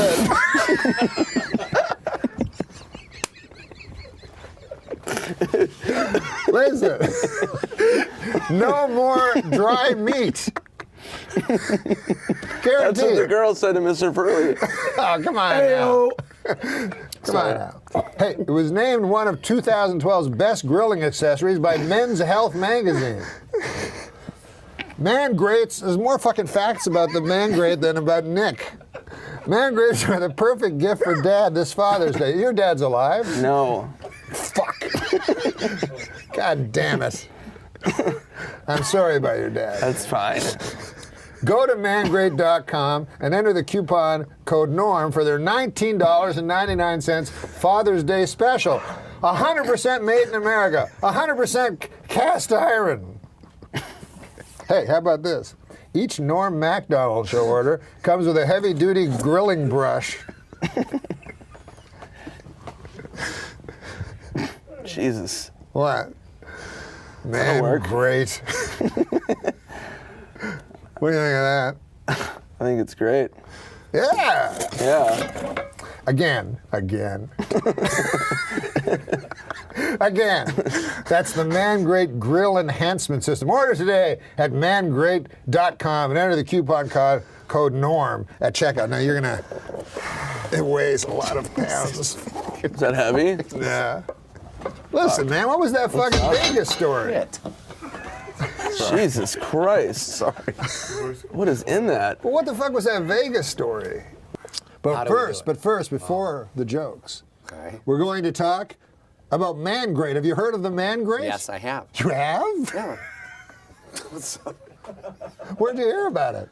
On Adam Carolla's podcast. Wow. Yeah. How about that? I like it. Well, this Father's Day, your father's dead.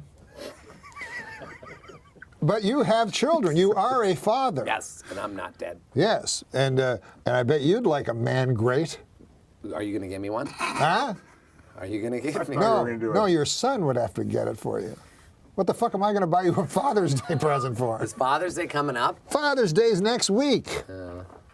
What is the Man Grate, you ask? Okay. Huh? Fine, I didn't, but... You didn't ask, but you want to know? You probably know what it is, yeah. It's 100% made in America. Are you a jingoist?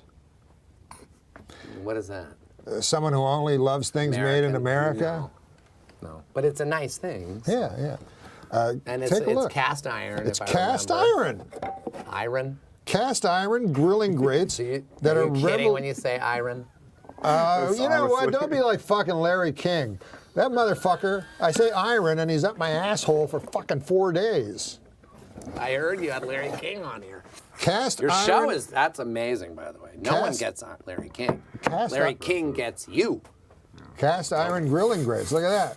So basically, I'm going to just tell them. You put this tell the on folks. your normal grill, and it makes it hotter. Yeah. And it's cast iron, which is good. My mom always cooked with a cast iron skillet because a little bit of the iron gets in your food, and that's good for you. Have you used one of these before? No, Adam didn't give me one. No. Maybe you'll give me one, and I'll give you one. Is your mom still alive? My mom? Yeah. No, she's dead. Jesus Christ, is any of your relatives fucking alive? Just me and my kids. Well, listen, man, Okay, so you're scraping and then that? you just scrape it off, and that's how you do it. And you get two of these, I guess, to put right on your grill. 2 or 3 of these. Huh? How many do you get? You get 2. You get 2 of these, and it makes it hotter and easy, very easy to clean. Okay? These are very heavy. Yes, no, but that's part of the charm. Deliver exactly what, you know what it does? It delivers exactly what you need to achieve that perfect steakhouse flavor. Yes. You can smell that cast iron. It smells like, like my mom's skillets.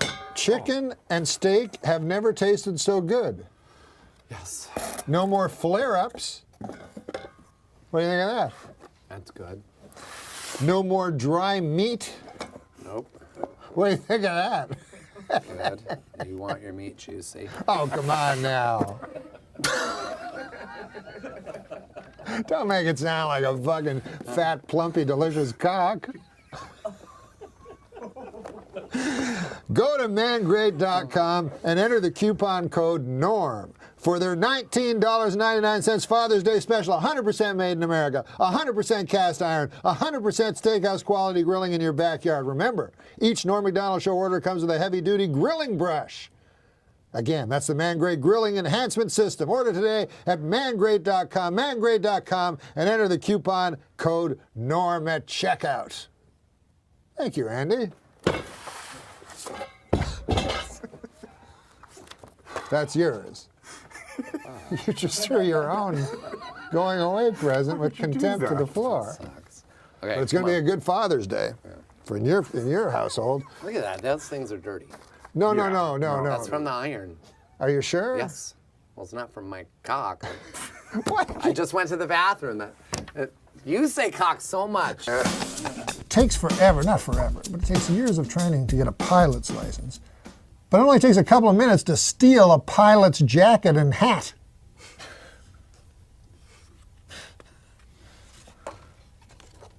And then do some, terrorist act, I guess. Yeah, I guess I was not living because I was thinking it was going to be a terrorist. You were worried about a terrorist act. I was a little nervous. Did you see Olympus Has Fallen?